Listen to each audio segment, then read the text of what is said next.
Hello students, आज आम पढ़ा इतिहास पाठ।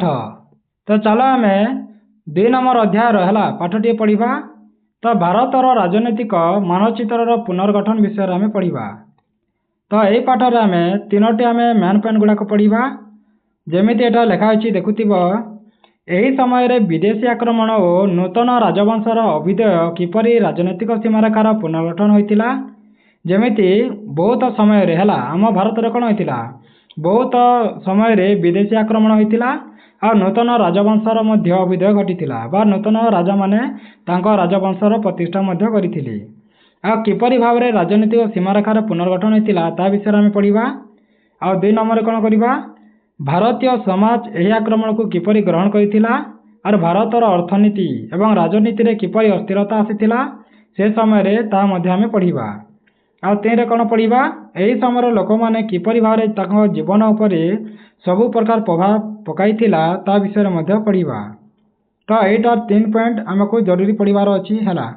तो चलो आम गोटे गोटे पॉइंट को देखा कौ समय कौन होता है। यही पाठटी हूँ बेले भारतर राजनीतिक मानचित्र विषय आम भल भाव में पढ़ा। यहाँ हूँ द्वितीय पाठ है नुआ बहीर। तो यहाँ तुम देखिपुव जे मैप को देखिले कौन जापार क्यों मसीह क्यों मैंने क्यों वंशर राजा मैंने शासन करते है। जमीती यहाँ 1206 दिल्ली सुल्तान वंशर राज करते।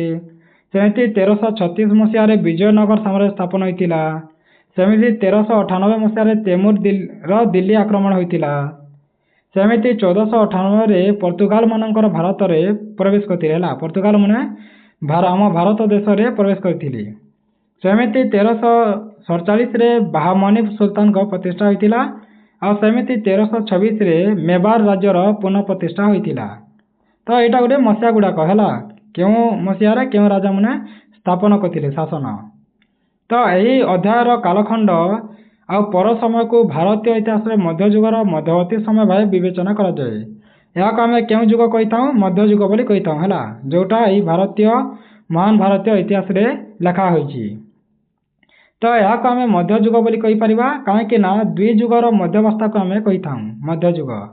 तो जहाँ यूरोपीय इतिहास रे व्यवहित होता है प्रायतः यहाँ रोमन साम्राज्यर परंपरा ठारू मध्य नवजागरण जाए यहाँ सबू मध्ययुग ही होता सबू। तो आधुनिक विज्ञान उन्नति पूर्वर यह को अंधकार युग बोली कहुला। तो यहाँ यूरोप और भारतर इतिहास पूरापूरी अलग थिला भारतर अलग और यूरोपर अलग। तो एणु उभय इतिहास रे मध्ययुगर प्रयोग उचित नुहे बोली से कहते बेले से टाइम कौन होता यूरोप रे अलग थिला आम भारत में अलग थिला है। तो ऐतिहासिक माने एथिरे सदा सहमत हो पारती नहीं। तो आम भारत में कौन कौन होता पूरा ठीक भाव में से जापारी ना है। तो भारत में यह क्यों समय को ग्रहण करा जाए और यूरोप रे ताकू कौन कह जाए सेटा टिके मुस्किल है जानापी इतिहासकार मानक पई। तो सही समय यही मध्ययुगीय शब्द को व्यवहार करने सरल अर्थ में जब आम जाना ताले या 1100 शताब्दी 1700 शताब्दी को आम मध्ययुग बोली कही परिबा जदि अनुमानिक भाषा में कहवा इतिहासकार विषय। तो अतीत अध्याय गुड़िकर वैचित्र्यपूर्ण फर्द गुड़िकर आम यथासंभव किसी तथ्य देवाई चेष्टा करूँ। तो इतिहासकार मैंने यहाँ को कहते 1100 शताब्दी 1700 शताब्दी पर्यंत यही सबू हो पारे है। तो आम जदि मानचित्र जदि अध्ययन करवा ताहले आम यहाँ को सबू बुझीपर या आम कल्पना कर बुझा लगी साहय हो पार बोली कहते। तो यह तुमको सेना साधारण लोक किपरि चलुतिले सेना किपरि चलुतिला व्यवसाय किपरि करतिले पंडित और आध्यात्मिक व्यक्ति द्वारा किपरि परिक्रमा देखा जाउतिला यही सबू यही पाठ आम जापर। तो यहाँ देखिपुव आउ कौ कौ राजा शासन करते जमी 1556 द्वितीय पानीपत युद्ध होता क्या सहित अकबर निर्णायक विजय होता अकबर ए जीति पानीपत युद्ध में। सेमती 1576 हल्दीघाट युद्ध होता जहाँ महाराणा प्रताप को पछघुंचा कर देथिला। सेमती 1669 गुरु गोविंद को द्वारा खालसा संप्रदाय गठन करा जायतिला। सेमती 1769 मसीह सिख साम्राज्य स्थापन होता। सेमती 1754 मसीह मरहट्टार उत्थान है और दिल्ली को नियंत्रण करथिले मरहट्टा माने। सेपरी भाव में 1671 मसीह सरायघाट युद्ध होता जहाँ अहसम को द्वारा मोगल पराजय होते। ତ 1526 ମସିହାରେ ମଧ୍ୟ ପ୍ରଥମ ପାନିପତ ଯୁଦ୍ଧ ହୋଇଥିଲା, ଯାହା ବାବରଙ୍କ ବିଜୟ ହୋଇଥିଲା ଆଉ ମୋଗଲ ସାମ୍ରାଜ୍ୟର ସ୍ଥାପନ ମଧ୍ୟ କରାଇଥିଲେ। ସେଟାକୁ ଆମେ ପ୍ରଥମ ପାନିପତ ଯୁଦ୍ଧ ବୋଲି କହୁ। ସେମିତି ତାଲିକୋଟ ଯୁଦ୍ଧ ମଧ୍ୟ ହୋଇଥିଲା 1565ରେ, ଯାହା ବିଜୟନଗର ସହରରେ ଧ୍ୱଂସ ପାଲଟି ଯାଇଥିଲା। ତ ପାର୍ସି ଲିପିକୁ ଆମେ ରୋମାନ ଲିପିର ଗୋଟିଏ ନକଲ କହିଲେ ମଧ୍ୟ କିଛି ଅସୁବିଧା ନୁହେଁ ବୋଲି କହିଛନ୍ତି। ତ ପାର୍ସି ଲିପି ରୋମାନ ଲିପିରୁ ହିଁ ଆସିଛି ହେଲା। ଯେମିତି ଖିଲଜି ବା ଖାଲଜି, ଏଇଟା ସବୁ ସମାନ ହିଁ ଅଟେ। ଖିଲଜି କହିଲେ ଯାହା, ଖାଲଜି କହିଲେ ସେଇଟା ବୋଲିକି କହୁଛି। ସେହିପରି ଆମେ ଯଦି ଏଠାରେ ମାନକ କହିବା, ତାହାକୁ ସେମାନେ ମୋଗଲ ବୋଲି କହିଥାନ୍ତି। କିନ୍ତୁ ବିକଳ୍ପ ଭାବେ ସେ ନୂଆମାନଙ୍କ ବନାନ ବା ମୋଗଲକୁ ମୁଗଲ ବୋଲି ମଧ୍ୟ କହିଥାନ୍ତି ହେଲା। ଏଇଟା ସବୁ ଜାଣିବାର କିଛି ନାହିଁ। ଆଉ ଏଇଟା ଦେଖ, ଏକାଦଶ ଶତାବ୍ଦୀର ପ୍ରାରମ୍ଭରେ ଭାରତରେ ଏକ ନୂତନ ଯୁଗର ଆରମ୍ଭ ହୋଇଥିଲା। କେତେ ମସିହାରେ? ଏକାଦଶ ଶତାବ୍ଦୀରେ ହେଲା। କେଉଁ ଶତାବ୍ଦୀରେ ବୋଲେ ଏକାଦଶ ଶତାବ୍ଦୀରେ ପ୍ରାରମ୍ଭରେ ହେଲା। ଆରମ୍ଭରେ ଭାରତରେ ଗୋଟିଏ ନୂତନ ଯୁଗ ସୃଷ୍ଟି ହୋଇଥିଲା, ଯାହା ହିନ୍ଦୁକୁଶ ପର୍ବତମାଳା ପାର ହେଇକି ବୈଦେଶିକ ଆକ୍ରମଣ ହେଉଥିଲା। ଆଉ ସେଇଟା ଭାରତର ରାଜନୈତିକ ମାନଚିତ୍ରକୁ ନୂତନ ରୂପ ମଧ୍ୟ ଦେଇଥିଲା। ତ ଆମେ ନିଃସନ୍ଦେହରେ କହିପାରିବା ଯେ ଭାରତ ପ୍ରାରମ୍ଭିକ ଅବସ୍ଥାରେ ବା ପ୍ରଥମ ଅବସ୍ଥାରେ ସେ ବହୁ ଯୁଦ୍ଧ ଦେଖିଥିଲା। କିନ୍ତୁ ବହିରାକ୍ରମଣକାରୀମାନେ ବା ଯୋଉଟା ବାହାରୁ ହେଲା, ବିଦେଶରୁ ଯେଉଁ ଆକ୍ରମଣ କରୁଥିଲେ ହେଲା, ବାହାରୁ ଯେଉଁମାନେ ଆକ୍ରମଣ କରିବା ପାଇଁ ଆସିଥିଲେ, ସେମାନେ ଅଜଣା ଥିଲେ ଆଉ ସେ ଅତର୍କିତ ଭାବେ ସେ ଭାରତୀୟ ଉପମହାଦେଶକୁ ଆକ୍ରମଣ କରିଥିଲେ।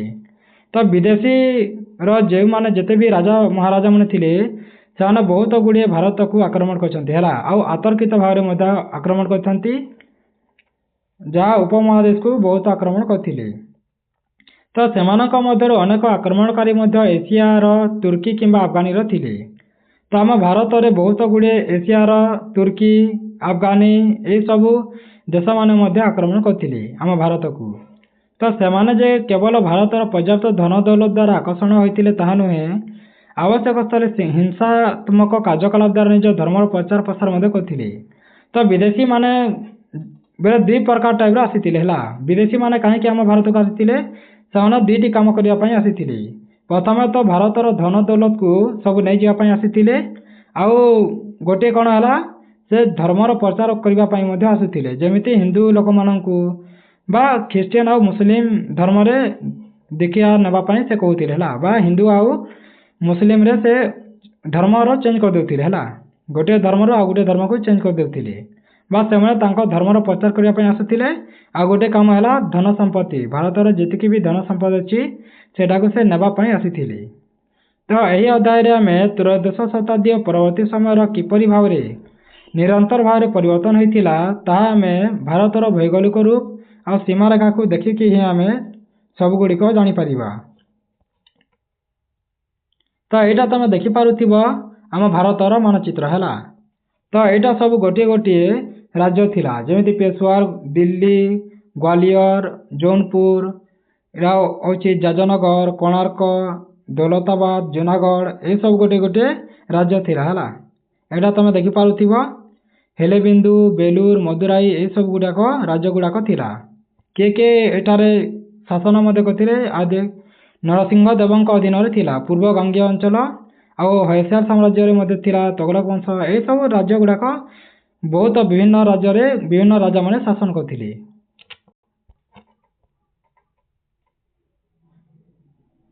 ତ ଦିଲ୍ଲୀ ସୁଲତାନ ମାନଙ୍କର ଉତ୍ଥାନର ପତନ କିପରି ହୋଇଥିଲା ତା ବିଷୟରେ ମଧ୍ୟ ଜାଣିବା। ତ ଦିଲ୍ଲୀ ସୁଲତାନ ମାନେ କିପରି ଭାବରେ ଆସିଥିଲେ ଭାରତକୁ, ଆଉ ତାଙ୍କର ପତନ ମଧ୍ୟ କିପରି ହୋଇଥିଲା ହେଲା, ତା ବିଷୟରେ ଜାଣିବା।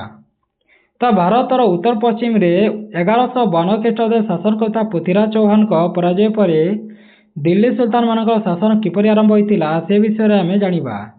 ତ ଭାରତର ଉତ୍ତର ପଶ୍ଚିମ ହେଲା ଏରିଆରେ କ'ଣ ହୋଇଥିଲା? 1152 ଖ୍ରୀଷ୍ଟାବ୍ଦରେ କିଏ ଶାସନ କରୁଥିଲେ? ପୃଥ୍ୱୀରାଜ ଚୌହାନ ଶାସନ କରୁଥିଲେ, ଭାରତର ରାଜା କହିପାରିବ ହେଲା। ତାପରେ ଯେତେବେଳେ ମୋଗଲମାନେ ଆସିକି ସୁଲତାନ ମାନେ ପୃଥ୍ୱୀରାଜ ଚୌହାନକୁ ହରେଇ ଦେଲେ ବା ପରାଜୟ କରିଦେଲେ, ତାପରେ ସେମାନେ ଦିଲ୍ଲୀକୁ ଆସିକି ବା ଦିଲ୍ଲୀରେ ସୁଲତାନ ମାନେ ଆସିକି ଶାସନ କରିଲେ। ତ ତା ବିଷୟରେ ଆମେ ପଢ଼ିବା। ତ ତୁର୍କୀ ଆଫଗାନ ବଂଶଜ ବା 5ଟି ବୈଦେଶିକ ରାଜବଂଶ ଆସିଥିଲେ। ଗୋଟିଏ ହେଲା ମାମୁଲକ, ଯାହା ଦାସ ବଂଶ କୁହାଯାଇଥାଏ, ଆଉ ଗୋଟିଏ ହେଲା ଖିଲଜି, ଆଉ ଗୋଟିଏ ହେଲା ତୁଗଲକ, ଆଉ ଗୋଟିଏ ହେଲା ସୟଦ ଏବଂ ଆଉ ଗୋଟିଏ ହେଲା ଲୋଦି। ଏସବୁ ବଂଶଗୁଡ଼ିକ ଦିଲ୍ଲୀକୁ କ୍ରମାଗତ ଭାବେ ଆକ୍ରମଣ କରି ସେମାନେ ଶାସନ ମଧ୍ୟ କରିଥିଲେ। ତ ଯେତେବେଳେ ଉତ୍ତର ଭାରତର କେତେକ ଅଞ୍ଚଳର ଯେମିତି ଦିଲ୍ଲୀ ଏସବୁ ସୁଲତାନମାନଙ୍କ ନିୟନ୍ତ୍ରଣ ଆସିଥିଲା, ତ ବହୁତ ଗୁଡ଼ିଏ ଉତ୍ତର ଭାରତର ବହୁତ ଏରିଆକୁ ସେମାନେ କ'ଣ କରିଥିଲେ, କ୍ୟାପଚର କରିଦେଇଥିଲେ ହେଲା, ବା ନିୟନ୍ତ୍ରଣ କରିଥିଲେ ସୁଲତାନମାନେ। ତ ଠିକ୍ ସେତିକି ବେଳେ ପୂର୍ବରେ ଗଙ୍ଗବଂଶ ଥିଲା, ଦକ୍ଷିଣରେ ହୟାଲ ବଂଶ ଥିଲା। ଏମିତି ସବୁ ପଡ଼ୋଶୀ ରାଜ୍ୟଗୁଡ଼ିକ ସୁଲତାନମାନଙ୍କୁ ପ୍ରତିରୋଧ ମଧ୍ୟ କରିଥିଲେ। ହେଲେ କଲା, ସଂସ୍କୃତି ଓ ଶାସନ ସମୃଦ୍ଧିଶାଳୀ ହେବା ବେଳେ ବା କେନ୍ଦ୍ର ଭାବେ ନିଜକୁ ପ୍ରତିଷ୍ଠିତ ମଧ୍ୟ କରିପାରିଥିଲେ। ହେଲେ ଦିଲ୍ଲୀ ନଗରୀ ଉତ୍ତର ଭାରତର ରାଜନୈତିକ ଦୃଷ୍ଟିପଟରେ ଏକ ଗୁରୁତ୍ୱପୂର୍ଣ୍ଣ ଭୂମିକା କରିଥିଲା। ତ ଉତ୍ତର ଭାରତରେ ବହୁତ ଗୁଡ଼ିଏ ବେଳେ ଯେମିତି ଗୋଟିଏ ଷ୍ଟ୍ରଙ୍ଗ ଥିଲା ଦିଲ୍ଲୀ ନଗରୀ ହେଲା। ତ ଦିଲ୍ଲୀ ନଗରୀକୁ ଯିଏ କ୍ୟାପଚର କରିଥାଏ ସେ ଉତ୍ତର ଭାରତକୁ ଆରାମସେ ଯେତିକି ବି ସେ ସବୁକୁ ସେ ନେଇ ପାରିଥାଏ ହେଲା, ବା ଜିତିଥାଏ। ତ ଦିଲ୍ଲୀ ନଗରୀ ଯିଏ ଜୟ କରିଛି ତାହା ଉତ୍ତର ଭାରତରେ ତାହାକୁ ଜୟ କରିବା ପାଇଁ ବହୁତ ସହଜ ହୋଇଥାଏ। ତ ଉତ୍ତର ଭାରତରେ ଦିଲ୍ଲୀ ଏକ ପ୍ରମୁଖ ଶାସନ କେନ୍ଦ୍ରସ୍ଥଳ ଭାବରେ ପ୍ରତିଷ୍ଠା ହୋଇଥିଲା। ତ ସୁଲତାନମାନଙ୍କର ଶାସନକାଳ ହେଉ ବା ସାମ୍ରାଜ୍ୟ ବିସ୍ତାରରେ କରିବାରେ ହେଉ ବା ରାଜନୈତିକ ଅସ୍ଥିରତା ହେଉ, ଏସବୁ ଦିଲ୍ଲୀରେ ହୋଇଥିଲା। ତ ଫଳରେ ସେମାନେ କ'ଣ କରିଥିଲେ, ସାମରିକ ଅଭିଯାନ ଯୋଗୁଁ ସେ ବହୁତ ଗ୍ରାମ ଗୁଡ଼ିକ, ସହର ଗୁଡ଼ିକ, ଶିକ୍ଷା କେନ୍ଦ୍ର ଗୁଡ଼ିକ, ମନ୍ଦିର ଗୁଡ଼ିକ ଏହିସବୁ କ୍ଷତିଗ୍ରସ୍ତ ମଧ୍ୟ କରିଦେଇଥିଲେ। ଆଉ ଯେତିକି ବି ସୁନା ରୂପା ସବୁ ଥିଲା ସବୁକୁ ସେ ଲୁଣ୍ଠନ କରିଦେଇଥିଲେ ବା ସେ ସବୁକୁ ଲୁଟିଥିଲେ ହେଲା। ଆଉ ସେ ଯେତିକି ବି ତମ ମନ୍ଦିର ଗୁଡ଼ାକ ଅଛି ସବୁକୁ ସେ ଧ୍ୱଂସ ମଧ୍ୟ କରିଦେଇଥିଲେ, ପଇସା ସୁନା ରୂପା ସବୁକୁ ଲୁଟିକି। ତ ଜଣେ ସୁଲତାନଙ୍କ ପରେ ପରବର୍ତ୍ତୀ ସୁଲତାନମାନଙ୍କ ଶାସନ ଗ୍ରହଣ ଅନେକ ସମୟରେ ଭୟ ଥିଲା ଆଉ ହିଂସାର ବାତାବରଣ ମଧ୍ୟ ସୃଷ୍ଟି କରିଯାଇଥିଲା। ତ ବହୁତ ଏମିତି ସୁଲତାନ ଥିଲେ ଯାହାକୁ ଲୋକମାନେ ବହୁତ ଭୟ କରୁଥିଲେ ହେଲା, କାହିଁକି ନା ବହୁତ ସୁଲତାନମାନେ ହିଂସା କରୁଥିଲେ। ତ 3 ଜଣ ସୁଲତାନମାନଙ୍କ ମଧ୍ୟରୁ 2 ଜଣ ସେମାନଙ୍କ ପୂର୍ବ ଶାସନକୁ ବିତାଡ଼ିତ ପୂର୍ବକ କ୍ଷମତା ଅପହରଣ କରିନେଉଥିଲେ। ଫଳରେ ସେମାନଙ୍କ ଶାସନକାଳ ଅତି ବେଶୀରେ 9 ବର୍ଷର ଅଧିକ ସମୟ ହୋଇପାରିନଥିଲା। ତ ସେଠାରେ ଗୋଟେ ସୁଲତାନ ଆସିଲେ ଆଉ ଗୋଟେ ସୁଲତାନକୁ ଗୋଡ଼ ଘିଚି ଦେଉଥାନ୍ତି ହେଲା। ସେଇଥିପାଇଁ ସେମାନେ ବହୁତ ଦିନ ପାଇଁ ସେମାନେ ଶାସନ କରିପାରୁନଥିଲେ, କାହିଁକି ନା ଗୋଟିଏ ରାଜା ଯଦି ହେଇଗଲା ତାହେଲେ ତା ସେକେଣ୍ଡ ଯିଏ ଥାଏ ସେ କିପରି ଚାହିଁଥାଏ ଯେ ସେ ଗୋଟିଏ ରାଜା ହେବ ହେଲା। ତ ଗୋଟିଏ ରାଜାକୁ ଆଉ ଗୋଟିଏ ଯିଏ ତାଙ୍କର ପଛରେ ଥାନ୍ତି ହେଲା, ସାଥୀ ପାଶରେ ସେ ହିଁ ଗୋଡ଼କୁ ଘିଚି ଦିଏ ବା ସେ ରାଜା ହେବା ପାଇଁ ଚେଷ୍ଟା କରିଥାଏ। ସେଇଥିପାଇଁ ଗୋଡ଼ ଘିଚିବା ଏମିତି କାମ କରିଥାନ୍ତି। ସେଇଥିପାଇଁ ସେ 9 ବର୍ଷରୁ ବହୁତ ସମୟ ସେ ଶାସନ କରିପାରୁନଥିଲେ ବା ଗୋଟିଏ ରାଜା ହେଲେ କ'ଣ ହେଉଥିଲା ଆଉ ଗୋଟିଏ ରାଜା ହେବା ପାଇଁ ଚିନ୍ତା କରୁଥିଲେ। ସେଇଥିପାଇଁ ତ ଚତୁର୍ଦ୍ଦଶ ଶତାବ୍ଦୀର ଶେଷ ବେଳକୁ ଆଲାଉଦ୍ଦିନ ଖିଲଜୀ ଉତ୍ତର ଏବଂ କେନ୍ଦ୍ର ଭାରତରେ ଅନେକ ଅଞ୍ଚଳ ସେମାନେ ସାମରିକ ଅଭିଯାନ ଆରମ୍ଭ କରିଥିଲେ ବା ସେ ସବୁ କ୍ୟାପଚର କରିଦେଇଥିଲେ ହେଲା, ତାଙ୍କ ନିଜ ଭାଗରେ ନେଇଥିଲେ। ତ ଅନେକ ସହରକୁ ସେ ଲୁଟି ନେଇଥିଲେ, ଧ୍ୱଂସ ମଧ୍ୟ କରିଦେଇଥିଲେ ମନ୍ଦିର ଗୁଡ଼ାକୁ। ଓ ଭାରତକୁ ଶାସନାଧୀନ କରିବାକୁ ଚାହୁଁଥିବା ଆକ୍ରମଣକାରୀମାନେ ସେମାନେ କ'ଣ କରୁଥିଲେ, ମୋଗଲମାନଙ୍କ ସାମରିକ ଅଭିଯାନକୁ ପ୍ରତିହତ କରୁଥିଲେ ହେଲା। ବା ଆମ ଭାରତର ରାଜାମାନେ କିପରି ଭାବରେ ସେ ଇଂରେଜମାନଙ୍କୁ ବା ମୋଗଲମାନଙ୍କୁ ଖେଦିବେ ବା ବିତାଡ଼ିତ କରିବାକୁ ସେମାନେ ସକ୍ଷମ ମଧ୍ୟ ହୋଇଥିଲେ। ହେଲେ ତାଙ୍କ ଦାସ ଯେ ଜେନେରାଲ ମାଲିକା ଫୁରକୁର ସେ ଦାକ୍ଷିଣାତ୍ୟ ଯୁଦ୍ଧାଭିଯାନ ପଠାଇଥିଲେ ଓ ତାହା ଦ୍ୱାରା କ'ଣ ହୋଇଥିଲା, ରାଜ୍ୟ ଜୟ କରିଥିଲେ ଓ ଅନେକ ଧନ ଦୌଲତ ଲୁଣ୍ଠନ ମଧ୍ୟ କରିଥିଲେ। ତ ଯେତିକି ବି ସୁଲତାନ ଆସିଥାନ୍ତି ସେମାନେ ବହୁତ ଗୁଡ଼ିଏ ଧନ ଦୌଲତକୁ ଲୁଣ୍ଠନ କରିଥାନ୍ତି ଆଉ ମନ୍ଦିର ଏହିସବୁକୁ ସେମାନେ ଧ୍ୱଂସ କରି ଚାଲି ଯାଇଥାନ୍ତି। ଆଉ ସେଥିରେ କ'ଣ ହୋଇଥାଏ, ସୁଲତାନମାନଙ୍କର ଆର୍ଥିକ ଶକ୍ତିକୁ ବୃଦ୍ଧି କରିବାରେ ସାହାଯ୍ୟ କରିଥାଏ, କାହିଁକି ନା ବହୁତ ଧନ ଦୌଲତ ସେମାନେ ଲୁଟି ନେଇଥାନ୍ତି। ଓ ସାମରିକ ସରଞ୍ଜାମ ବୃଦ୍ଧିରେ ମଧ୍ୟ ସହାୟକ ହୋଇଥାଏ, କାହିଁକି ନା ଯଦି ପଇସା ଯଦି ବହୁତ ଥିବ ବା ଆର୍ଥିକ ଶକ୍ତି ଯଦି ବଢ଼ିଯିବ ତାହେଲେ ତାଙ୍କ ପାଖରେ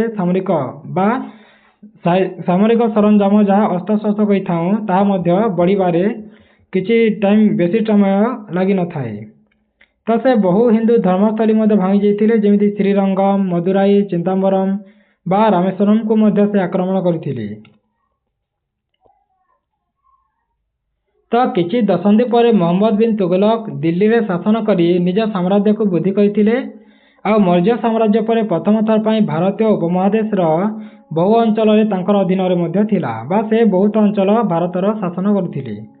ଯଦିଓ ଏହା ଥିଲା ତାତ୍ପର୍ଯ୍ୟପୂର୍ଣ୍ଣ ତଥାପି ଏକ କ୍ଷଣସ୍ଥାୟୀ। ସେ ସବୁ ଏରିଆକୁ କ୍ୟାପଚର ବା ଆକ୍ରମଣ ତ କରିଦେଇଥିଲେ ବା ସେ ସାମ୍ରାଜ୍ୟକୁ ବଢ଼େଇକି ସେ ଶାସନ ମଧ୍ୟ କରୁଥିଲେ ବହୁତ ଅଞ୍ଚଳରେ, ହେଲେ ବେଶୀ ସମୟ ପର୍ଯ୍ୟନ୍ତ ସେ ଶାସନ କରିପାରିଲେ ନାହିଁ। ତ ମହମ୍ମଦ ବିନ୍ ତୁଗଲକଙ୍କ ବହୁ ଉଚ୍ଚ ପରିକଳ୍ପନା ମଧ୍ୟ ଥିଲା, କିନ୍ତୁ ସେ ସବୁର କାର୍ଯ୍ୟକାରିତା ଠିକ୍ ଭାବେ ହୋଇପାରିନଥିଲା, ଯେମିତି ସେ ଭାବୁଥିଲେ ସେମିତି ହୋଇପାରୁନଥିଲା। ତ ଏହିପରି ଏକ ଯୋଜନା ଥିଲା ଯେ ଦିଲ୍ଲୀରୁ ଦୌଲତାବାଦ ପର୍ଯ୍ୟନ୍ତ ସେ ରାଜଧାନୀ ସ୍ଥାନାନ୍ତରଣ କରିବା ପାଇଁ ଚାହୁଁଥିଲେ, ବା ଦିଲ୍ଲୀରୁ ଦୌଲତାବାଦ ପର୍ଯ୍ୟନ୍ତ ସେ ନିଜର ରାଜଧାନୀକୁ ସିଫ୍ଟ କରିବା ପାଇଁ ଚାହୁଁଥିଲେ ବା ଅଲଗା କରିବା ପାଇଁ ଚାହୁଁଥିଲେ। ହେଲା, ଗୋଟିଏ ରାଜଧାନୀକୁ ଆଉ ଗୋଟିଏ ରାଜଧାନୀ କରିବା ପାଇଁ ଚାହୁଁଥିଲେ, ବା ଦିଲ୍ଲୀରେ ଯେଉଁ ରାଜଧାନୀ ଥିଲା ତାହାକୁ ସେ ଦୌଲତାବାଦ ନେବା ପାଇଁ ଚାହୁଁଥିଲେ। ସେତେବେଳେ ଏହାକୁ ଦେବଗିରି ବୋଲି କୁହାଯାଉଥିଲା, ଯାହା ଆଜି ଆମେ ସମ୍ଭାଜୀନଗର ବୋଲି ଜାଣୁ। ତ ନିଜ ଶାସନର ସୁପରିଚାଳନା ପାଇଁ ବା ଭଲ ଶାସନ କରିବା ପାଇଁ ସେ ଗୋଟିଏ କେନ୍ଦ୍ରୀୟ ଅଞ୍ଚଳକୁ ଗୋଟିଏ ଭଲ କରିବା ପାଇଁ ଚାହୁଁଥିଲେ। ହେଲେ ସେ ଲୋକମାନଙ୍କୁ 1000 କିଲୋମିଟର ପଥ ଅତିକ୍ରମ କରି ଦୌଲତାବାଦରେ ପହଞ୍ଚିବା ପାଇଁ ବାଧ୍ୟ କରିଥିଲେ। ତ ବହୁତ ଲୋକମାନଙ୍କୁ ସେ ହଇରାଣ କରିଥିଲେ, କାହିଁକିନା ସେ 1000 କିଲୋମିଟର ପଥେ ଚାଲିବା ପାଇଁ, ହେଲା, ପଥ ଅତିକ୍ରମ କରିବା ପାଇଁ ସେ ଦୌଲତାବାଦକୁ ପହଞ୍ଚାଇବା ପାଇଁ ବାଧ୍ୟ କରିଥିଲେ, ଯାହାଦ୍ୱାରା ବହୁତ ଲୋକ ସେଠାରେ ହଇରାଣ ହୋଇ ତାଙ୍କର ଜୀବନ ମଧ୍ୟ ଚାଲି ଯାଇଥିଲା। କାହିଁକିନା 1000 କିଲୋମିଟର ଏଥିରେ ନାହିଁ, ହେଲା, କାହିଁକିନା ପିଲା ଛୁଆ ବହୁତ ଗୁଡ଼ିଏ ଏମିତି ବୁଢ଼ାବୁଢ଼ୀ ଲୋକ ମଧ୍ୟ ଯାଇଥାନ୍ତି। ତ କିଛି ବର୍ଷ ପରେ ଏହି ଯୋଜନା ତାଙ୍କର ବିଫଳ ମଧ୍ୟ ହୋଇଥିଲା ଏବଂ ପୁନଶ୍ଚ ସେ ନିଜ ରାଜଧାନୀ ଦିଲ୍ଲୀକୁ ମଧ୍ୟ ଫେରିଗଲେ, କାହିଁକିନା ସେ ପାରିଲେ ନାହିଁ। ଏହି ଉଭୟ ସ୍ଥାନାନ୍ତର ଯୋଗୁଁ ବହୁତ ଧନ ଜୀବନ ନଷ୍ଟ ହୋଇଯାଇଥିଲା, ଯାହା ମୁଁ କହିଲି। ଏବେ କିଛି ସୂତ୍ରରୁ ଜଣାଯାଏ ଯେ ତାଙ୍କର ଆଉ ଏକ ଯୋଜନା ମଧ୍ୟ ଥିଲା କି ସେ ନୂତନ ମୁଦ୍ରା ପ୍ରଚଳନ କରିଥିଲେ, ଯାହା ସୁନା ଓ ରୂପା ମୁଦ୍ରା ପ୍ରତିବଦଳରେ ସେ ଶସ୍ତା ତମ୍ବା ମୁଦ୍ରା ପ୍ରଚଳନ ମଧ୍ୟ କରିଥିଲେ। ଫଳରେ କ'ଣ ହେଲା, ରାଜକୋଷକୁ ବହୁ ସ୍ୱର୍ଣ୍ଣ ଓ ରୌପ୍ୟ ମୁଦ୍ରା ଫେରିବ ବୋଲି ସେ ଚିନ୍ତା କରିଥିଲେ, ହେଲେ ସେଇଟା ହୋଇପାରିଲା ନାହିଁ।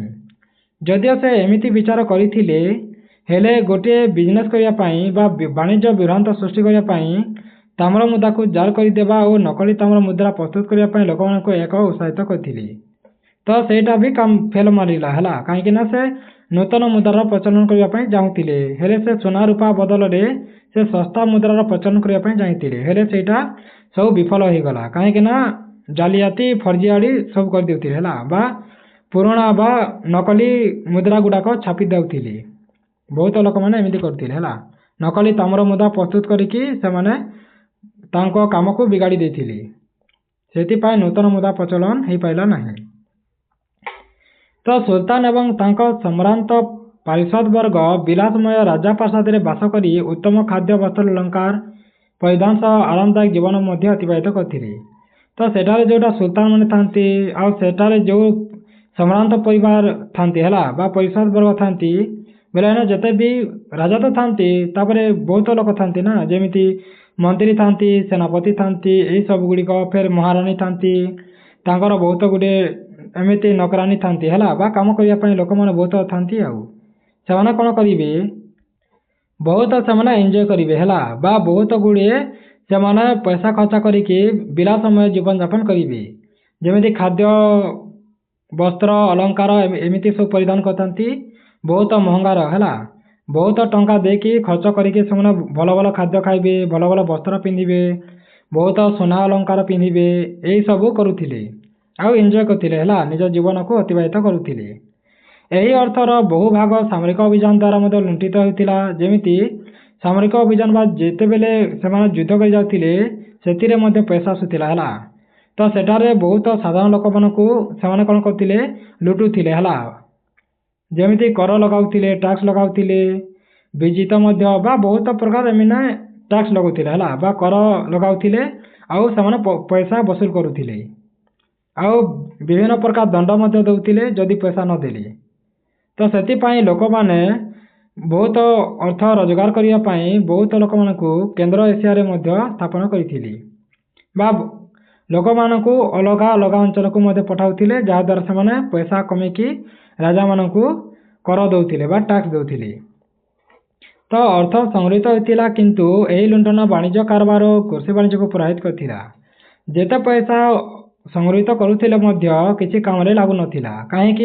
କାହିଁକିନା ସେ ସେନାପତି ରାଜା ମହାରାଜା ମାନେ ଏହି ସାରାମରେ ସବୁକୁ ସରେଇ ଦେଉଥିଲେ, ହେଲା, ବା ସବୁକୁ କ୍ଷତି କରିଦେଉଥିଲେ। ଆଉ ତ କୃଷି ଉତ୍ପାଦନକୁ ପ୍ରଭାବିତ କରିଥିଲା, କାହିଁକିନା ଯଦି ବାଢ଼ ମରୁଡ଼ି ଏମିତି ଆସିଯାଇଥାଏ, ତାହେଲେ ସବୁ କୃଷି ମଧ୍ୟ ବର୍ବାଦ ହୋଇଯାଇଥାଏ ବା ସଙ୍କଟ ଦେଖିବାରେ ଲାଗିଥାଏ।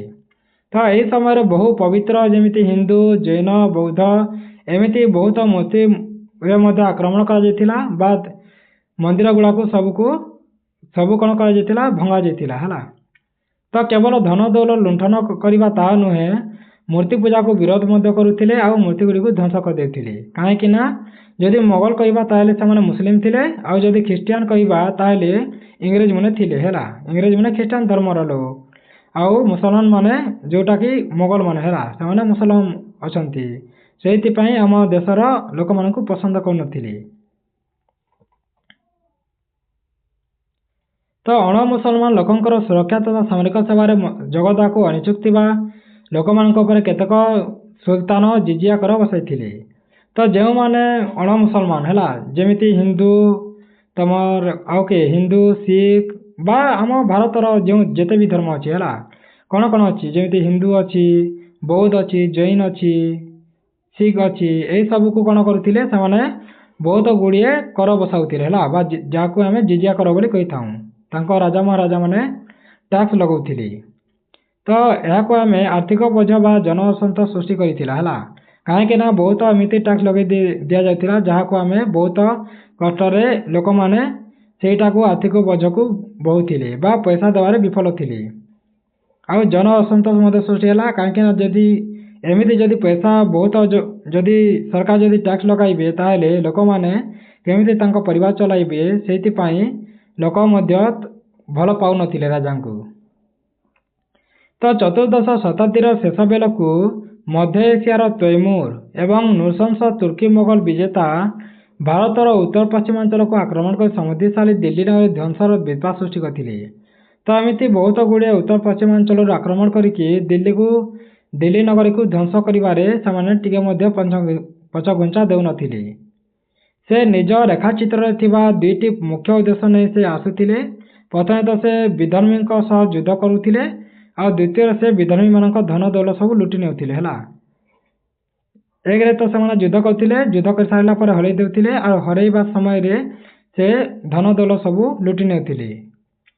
ତ ସେ ବହୁ ଲୋକଙ୍କୁ ହତ୍ୟା ମଧ୍ୟ କରୁଥିଲେ, ଆଉ ତାଙ୍କ ସାଙ୍ଗରେ ସେ ଦାସ ମଧ୍ୟ କୀଟ ଦାସ ରୂପେ ମଧ୍ୟ କରୁଥିଲେ, ବା ଲୋକମାନଙ୍କୁ ନୌକର ବା ନିଜର ଦାସ ରୂପେ ରଖୁଥିଲେ। ଆଉ ସେମିତି ସାଙ୍ଗେ ସାଙ୍ଗେ ସେ ଦିଲ୍ଲୀକୁ ମଧ୍ୟ ଧ୍ୱଂସ କରିଦେଇଥିଲେ। ଆଉ ତୈମୁର ଅବିଳମ୍ବେ ପ୍ରଚୁର ଲୁଣ୍ଠନ କରି ହେଲା, ତୈମୁର ବଂଶର ଲୋକମାନେ ବିଭିନ୍ନ ଧନ ଦୌଲତକୁ ଲୁଣ୍ଠନ କରିବା ଚୋରି କରି ନେଇ ଭାରତକୁ ଧ୍ୱଂସ ସ୍ତୂପରେ ପରିଣତ ମଧ୍ୟ କରିଦେଇଥିଲେ। ଏହାର ଫଳସ୍ୱରୂପ ଲୋଦୀ ରାଜବଂଶର ଅଭ୍ୟୁଦୟ ମଧ୍ୟ ହୋଇଥିଲା। ତାପରେ ଲୋଦୀ ବଂଶ ଆସିଥିଲା ହେଲା, ଯେତେବେଳେ ସବୁ ଏଇଟା କରିଥିଲେ, ଧନ ଦୌଲତ ସବୁକୁ ଲୁଟି ନେଇଥିଲେ। ତ ଦିଲ୍ଲୀ ସୁଲତାନ ମାନଙ୍କର ଶେଷ ରାଜବଂଶ ମାନେ ଏପରି ଭାବରେ ପରିଚିତ ଥାନ୍ତି। ପରେ ପରେ ଦେଶ ଭିତରେ ବିଭିନ୍ନ ରାଜ୍ୟ ଓ ରାଜବଂଶର ବିଦ୍ରୋହ ମଧ୍ୟ ହେଲା, ଆଉ ସେଟାକେ ବିରୋଧ ମଧ୍ୟ କରିଥିଲେ ହେଲା। କାହିଁକି ନା ଆମ ଦେଶରେ ମଧ୍ୟ ବିଭିନ୍ନ ରାଜା ମହାରାଜା ହୋଇଥିଲେ, ଆଉ ବଡ଼ ବଡ଼ ରାଜା ମହାରାଜା ମଧ୍ୟ ଥିଲେ, ଯେଉଁମାନେ ବିଦେଶୀ ଆକ୍ରମଣକାରୀଙ୍କ ମାନଙ୍କୁ ସାମ୍ନା କରୁଥିଲେ ବା ଯୁଦ୍ଧ କରୁଥିଲେ। ଆଉ ତାପରେ ଆମେ ଜାଣିବା ଦିଲ୍ଲୀ ସୁଲତାନକୁ ପ୍ରତିରୋଧ ବିଷୟରେ ହେଲା, ବା ଦିଲ୍ଲୀରେ ଯେତିକି ବି ସୁଲତାନ ଥିଲେ ତାହାକୁ କିପରି ଭାବରେ ପ୍ରତିରୋଧ କରୁଥିଲେ ଆମ ଦେଶର ରାଜାମାନେ, ତା ବିଷୟରେ ମଧ୍ୟ ଜାଣିବା। ତ ସମଗ୍ର ଶାସନ କାଳ ଭିତରେ ଦିଲ୍ଲୀ ସୁଲତାନ ବିଭିନ୍ନ ସ୍ତରରୁ ବହୁ ବିରୋଧର ସାମ୍ନା କରିଥିଲା। କାହିଁକି ନା ବହୁ ବିରୋଧ ହେବ ନାହିଁ, କାହିଁକି ନା ସେମାନେ ଆକ୍ରମଣ କରୁଥିଲେ, ଲୋକମାନଙ୍କୁ ମାରି ଦେଉଥିଲେ, ଆଉ ବହୁତ ଧନ ସମ୍ପତ୍ତି ସବୁକୁ ନେଇଯାଉଥିଲେ ହେଲା। ସେଇଥିପାଇଁ ବହୁତ ବିରୋଧ କରିଥିଲେ ଆମ ଭାରତର ରାଜା ମହାରାଜା ଲୋକମାନେ। ତ ଏହା କିନ୍ତୁ ପୂର୍ବାଞ୍ଚଳର ଗଙ୍ଗ ରାଜ୍ୟକୁ ଜୟ କରିବାରେ ବିଫଳ ହୋଇଥିଲେ। ତ ସେ କ'ଣ କରିଥିଲେ, ପୂର୍ବାଞ୍ଚଳରେ ଗୋଟିଏ ଗଙ୍ଗ ରାଜ୍ୟ ଥିଲା ଯାହା ଆମେ କଳିଙ୍ଗ ବୋଲି ଜାଣୁ, ଆଉ ଏବେ ଆମେ ତାକୁ ଓଡ଼ିଶା ବୋଲି ମଧ୍ୟ ଜାଣୁ ହେଲା। ତ ଆଜିର ଓଡ଼ିଶାକୁ ସେ ଜୟ କରିବାରେ ବିଫଳ ମଧ୍ୟ ହୋଇଥିଲେ, ବା ସେ ଜୟ କରିପାରି ନଥିଲେ। ତ ଏହା ଆଜିର ଓଡ଼ିଶା, ବଙ୍ଗଳା ଓ ଆନ୍ଧ୍ରପ୍ରଦେଶ କିଛି ଅଂଶକୁ ନେଇ ଗଠିତ ହୋଇଥିଲା।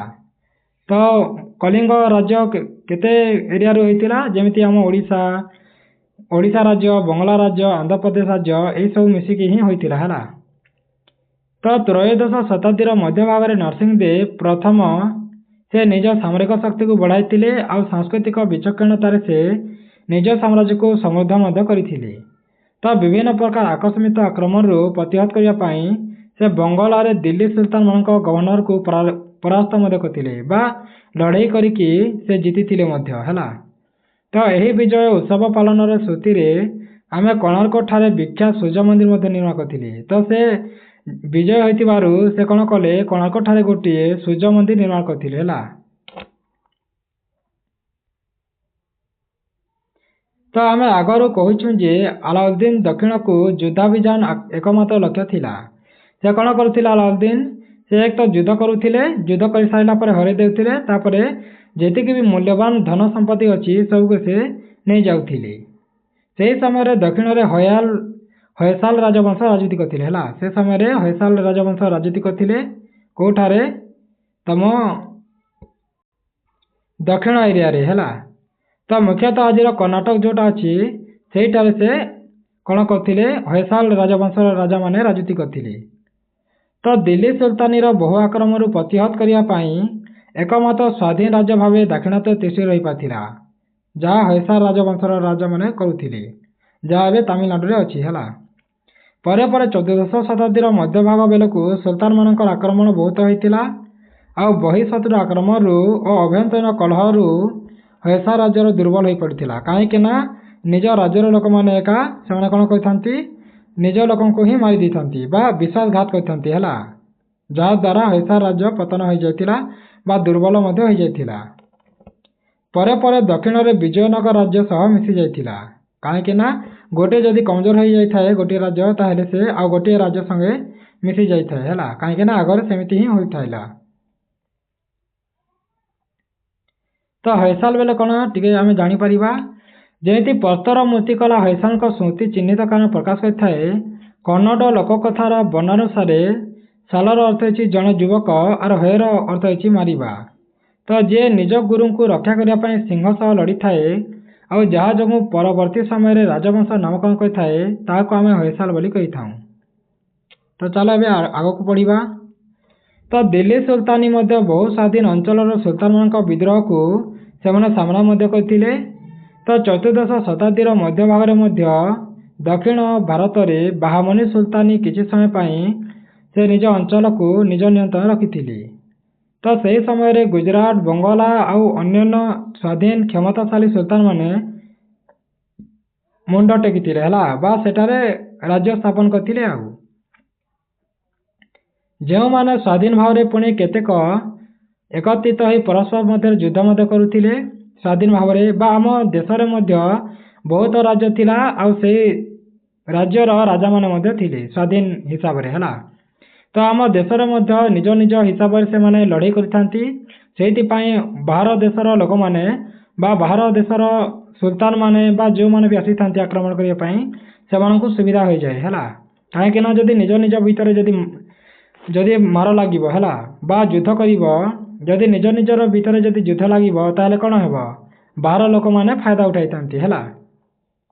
एमती होता आम भारत में कहीं स्वाधीन राज्य गुड़ाक बहुत थिला आम देश में आशा मैंने निज निज भितर ही लड़ाई करुले से बाहर देश मैंने आमको आराम रे हरई पारुथिले।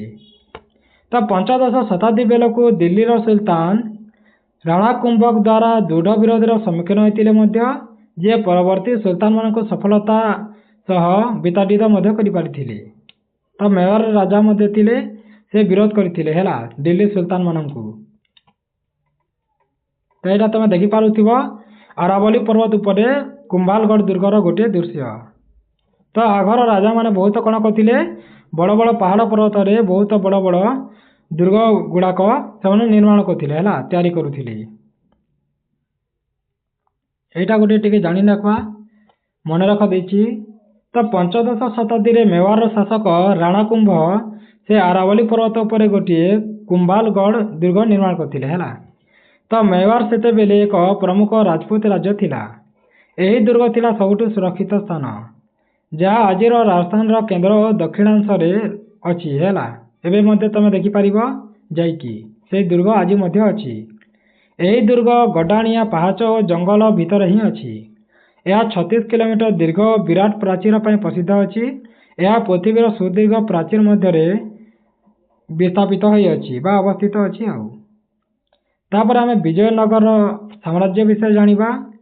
तो जेते बेले दिल्ली सुल्तानी राजनैतिक दृष्टिकोण अस्थिर हो उठिथिला सेते बेले दक्षिण रे एक नूतन क्षमता केन्द्र अभिवृद्धि होइतिला गोटे नुआ राज्य तैयारी होइतिला। तो 14दश शताब्दी रे दुई भाई हरिहर एवं बुका सेठारे से राज करुथिले है विजयनगर में। प्रथम से मोहम्मद बिन तुगलक अधीन प्रादेशिक शासक हिसाब से थिले। हेले सेमाने परिशेषरे कौन कले दिल्ली शासकों क्षमता को अस्वीकार कले और सेमाने गोटे नूतन राज्य स्थापन कले जहाँ से दक्षिण भारतर एक गुरुत्वपूर्ण शक्ति भाव उभा होता और यार नाम देते से विजयनगर साम्राज्य आ से आगू बढ़ी यहाँ तुम देखिपार विजयनगर साम्राज्य किपरि ध्वंस कर देते तार किसी अंश आज हम्पी भी अच्छी है तुम गले देखिपार मन रखापी गोटे अच्छी देखीदेवा तो जनप्रिय लोककथा अनुसार हरिहर एवं बुका हम्पी साम्राज्यर स्रष्टा और साक्षी अचंती बा हम्पी है हमरी साम्राज्य जोटा थिला जते भी हम्पी साम्राज्य थिला है तो सेठार हरिहर एवं बुका ही से साम्राज्य को तैयारी करथिले हम्पी साम्राज्य तो सेमाने ही साक्षी आउ सेमाने ही तैयारी करथिले बोली कहा जायछि है आज सेटा कर्णाटक रे अछि तमे गले देखि परिबो तो गोटे ठेकुआ बुली पड़ी तले शिकारी कुकुर पछरे गड़ाइबा दृश्य अप्रत्यागर शक्ति और शासक संकेत करुछि तो एठारे तमे देख पाथिबो आउ तो विजयनगर साम्राज्यर उत्तर रे सुल्तान शासित बाहमनी राज्य थिला और सेठारे सेमाने मुख्य प्रतिद्वंदी थिले बा सेमाने युद्ध लाउथिले हैला काहेकि ना सुल्तान शासित गोटे थिला गोटे राज्य बाहमनी जाहु कहा जाए तो सेमाने विजयनगर सहित बहुत लड़ाई करुथिले तो परिशेष कौन है 5 भाई व्यक्त हो स्वाधीन राज्य परिणत होता कौन विजयनगर जहाँ को आम दाक्षिणात्यर सुल्तानी कही था राज्यगुड़िक है बीजापुर गोलकोंडा बेरार अहमदनगर और बीदर एभली भाव में 5 भाग व्यक्त हो जाता विजयनगर साम्राज्य प्रत्येक राज्य में जड़े पूर्ववर्ती प्रादेशिक शासक रोते जहाँ को आम तरफदार बोली कही था से शासन करते जो मैंने निजक स्वायत्त घोषणा करुले से विजयनगर शासकगण जमी बीजापुर और गोलकोंडा यह सहित युद्ध करने सहित पूर्व भारतर ओडिशार गजपति राजा मानक युद्ध में आमंत्रण करुथिले।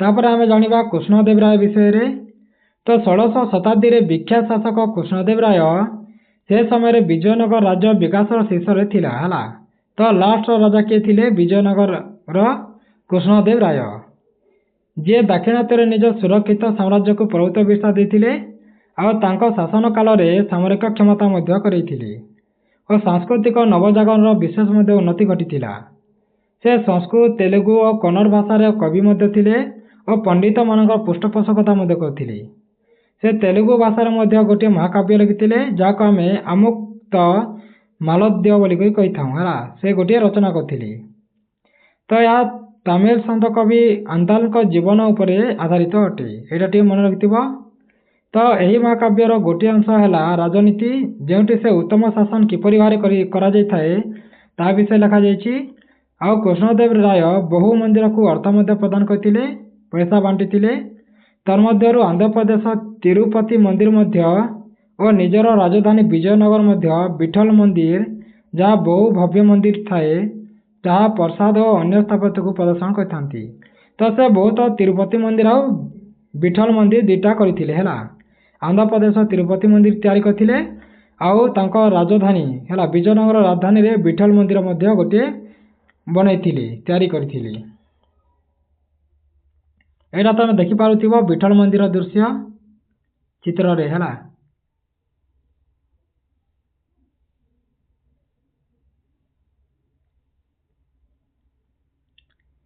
तो पड़ोसी राज्य विरोध में बहु युद्ध जयलाभ करथाए कृष्णदेव राय से असुस्थ मध्य हो जाते 1529 ख्रीष्टाब्द आउ मृत्युवरण कले तो 1565 दाक्षिणात्यर सुल्तान माने एकत्रित हो विजयनगर राजा जामाता बा रामाई राय को से तालिकोटी युद्ध परास्त करते और मस धरी से सहर लुंठन करते जहाद्वारा घर दुकान महल प्रासाद सबको बा बहु मंदिर को ध्वंस कर देथिले युद्ध करके हरे देथिले आउ हैला के तांको जामाता को जार नाम होची रामाय राय तो यहाँ पर विराट साम्राज्य छोट छोट प्रदेश रे हो गला और राज्य गुड़िक क्रमे नायक मान द्वारा शासित होता जो माने पूर्वर सामरिक शासन करता थिले से माने यहाकू कब्जा करनेले बा तांको अधीन रे नेले आउ सप्तदश शताब्दीर मध्यभाग बेलू यही साम्राज्यर विलय घटी जाइथिला बा यार समाप्त हो जाइथिला तापर आम मोगल विषय जाना जहाँ आम मोगल बोली भी कही था है जह कर तो मोगल कही था। तो दिल्ली सुल्तानी शासन दुर्बल होगापर बाबर नामक जड़े तुर्की आसिकी मोगल सामरिक शासक रूपे आसीथिले आ ऋण कौशल धोरण व्यक्ति निज भूखंड समरकंद जहाँ आधुनिक उज्बेकिस्तान है आज कौन अच्छी उज्बेकिस्तान अच्छी। तो यहाँ विताड़ित होगापर भारत आड़ को निजर पकई तो कौन होता जितेबले दिल्ली सुल्तान शासन दुर्बल हो पड़ी है सेतेबेले तुर्कीर मोगल आसीथिले आउ निजर जोठारे राज करथिले है उज्बेकिस्तान से राज करथिले। तो जितेबले उज्बेकिस्तान किए जड़े हरई देथिला काकू बाबर को तो से कौन करथिले आउ अन्य जाकू जापाई चाहिए जहाँ आम भारत को से आक्रमण करथिले आक्रमण करने द्वारा आम देशर मध्य से राज करथिले। तो तैमूर उत्तराधिकारी बाबर है बाबर को कहार उत्तराधिकारी थे तैमूर है से 1526 पानीपत ठारे इब्राहिम लोदी को परास्त करते जहाँ को आम प्रथम पानीपत युद्ध कही था है।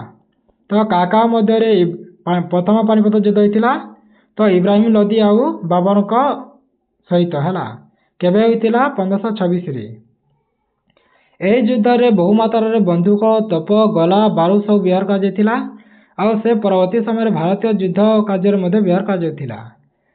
तो यह दिल्ली सुल्तानी शासनर अधपतन घटाई मोगल साम्राज्यर भित्तिप्रस्तर स्थापन करथिला।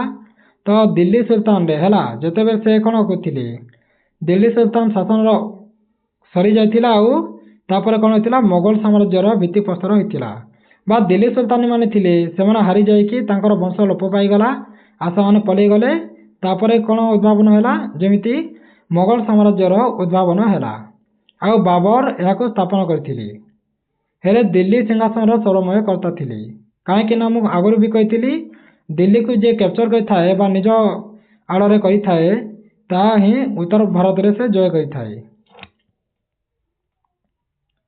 बाबर एवं भारत विषय टी जानी नेबा। तो बाबर निजर एक स्पष्ट आत्मजीवनी बा से गोटे लिखी बाबर जहाँ को आम बाबर नामा बोली कही था। यही पुस्तक से जड़े संस्कृति संपन्न बुद्धिमान कौतूहली मनीष भाई निजक वर्णना करते जार स्थापित विद्यारे कवितारे पशुपक्षी यही सब लिखी वनस्पति जमी फूल फल गच पर श्रद्धा थिला ए सबुर से थिले मुग्ध प्रशंसक से बहुत भल पाते है प्रकृति को फूल गच फल गच को पशुपक्षी एटा मन को से बहुत भल पाते। तो अन्यपटे से निष्ठुर निदय विजेता थिले से बहुत लोक एमती अपमानित न करथिले बा निष्ठुर बा कला शासन से करू नथिले। पूरा नगर जनसाधारण को से पशु परी हत्या करी महिला शिशु को दास कर रखिबा एवं लुंडित सहर में कूड़ कूड़ मुंड मिनार करुथिले। तो बाबर केन्द्र एशियार स्मृति रोमांचन करी गर्व अनुभव करने सह भारत प्रति तांकर मोह थिला।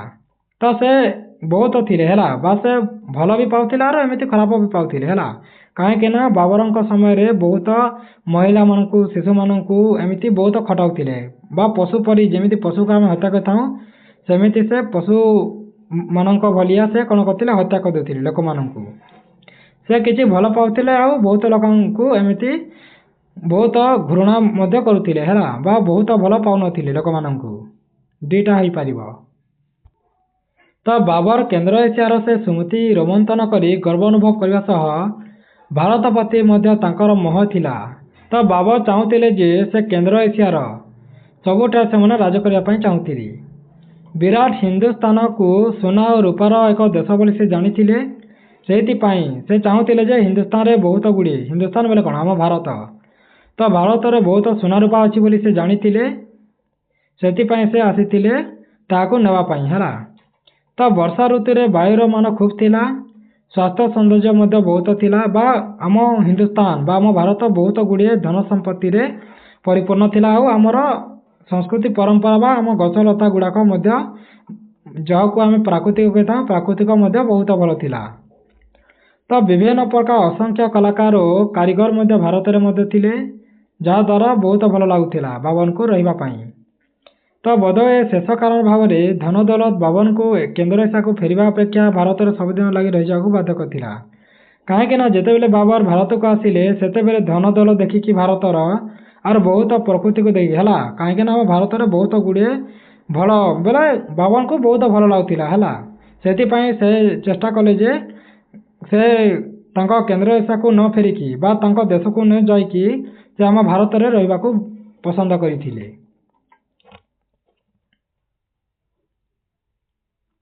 तो 1930 बाबर मृत्यु हो जाता पुओ ह्यूमान निज साम्राज्य को धरी रखी आउ यार सुजोग नहीं शेरशाह सूरी नामक जड़े शक्तिशाली अफगान नेता से कौन करते उत्तर भारतर विराट अंचल से साम्राज्य प्रतिष्ठा करते से अनेक दीर्घस्थायी संस्कार प्रचार करते आई साम्राज्यर स्वल्पस्थायी थिला जहाँ ह्यूमायन अविलंबे हर राज्य को पुनर्वार जय करते कहीं ह्यूमायन कौन करते गोटे राज्य को फेराई पारी है जहाँ बाबर हारी जाते तो शेरशाह सूरी गोटे राजा थे तो कौन होता शेरशाह सूरी जोटा हारी जाते आउ पारे आनी पारी किए हुमायून।